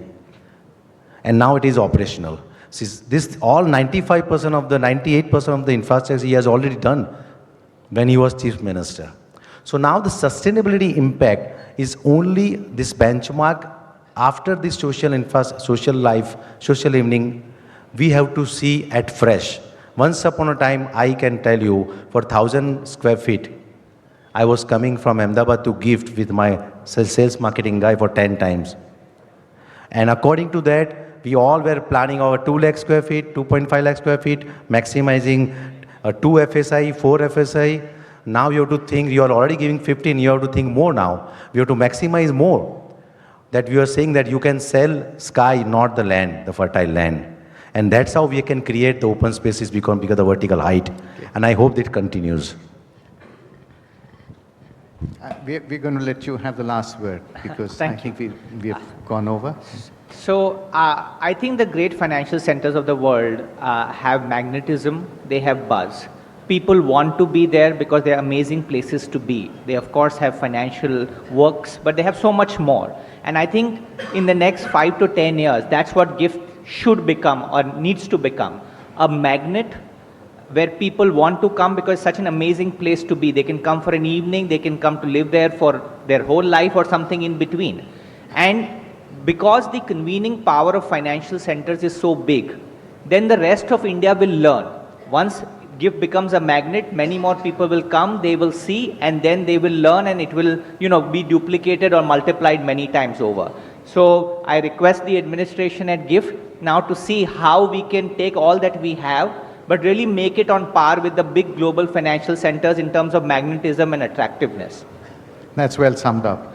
We have the workspaces, now we need the play spaces. and how do we bring life into this place. Thank you very much. Thanks to all of you. I think we have run out of time now, and thank you very much for being part of this. I take immense pride to share with Dr. Padma Bhushan, Dr. Bimal Patel, who has been responsible for the planning and many more creation in India you have seen. Many thanks to Dr. Bimal Patel. Thank you. Thank you so much, everyone. I'll request all of you to please come ahead for a group photograph.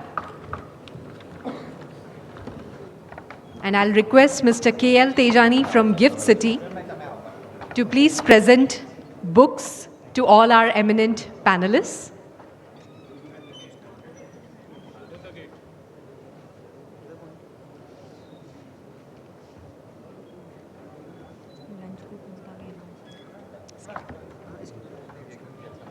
Okay.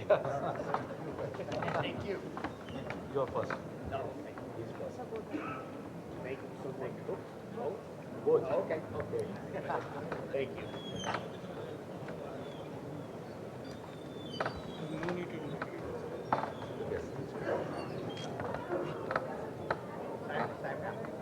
You are our guest, so हमारा विचार दो. कालती कदा Xavi जाओ तो team में तो आज तो गेस्ट है कालती आवी जैसे आपकी टीम में. Sir. Please, sir.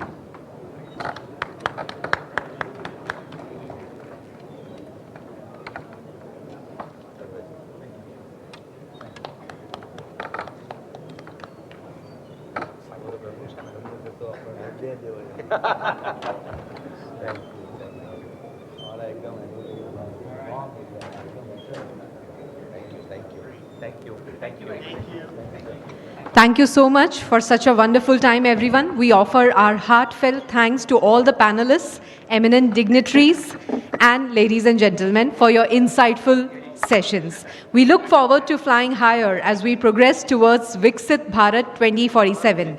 Let each one of us cherish the dream and strive hard towards it. Thank you once again. Enjoy your lunch and have a great time. Jai Hind.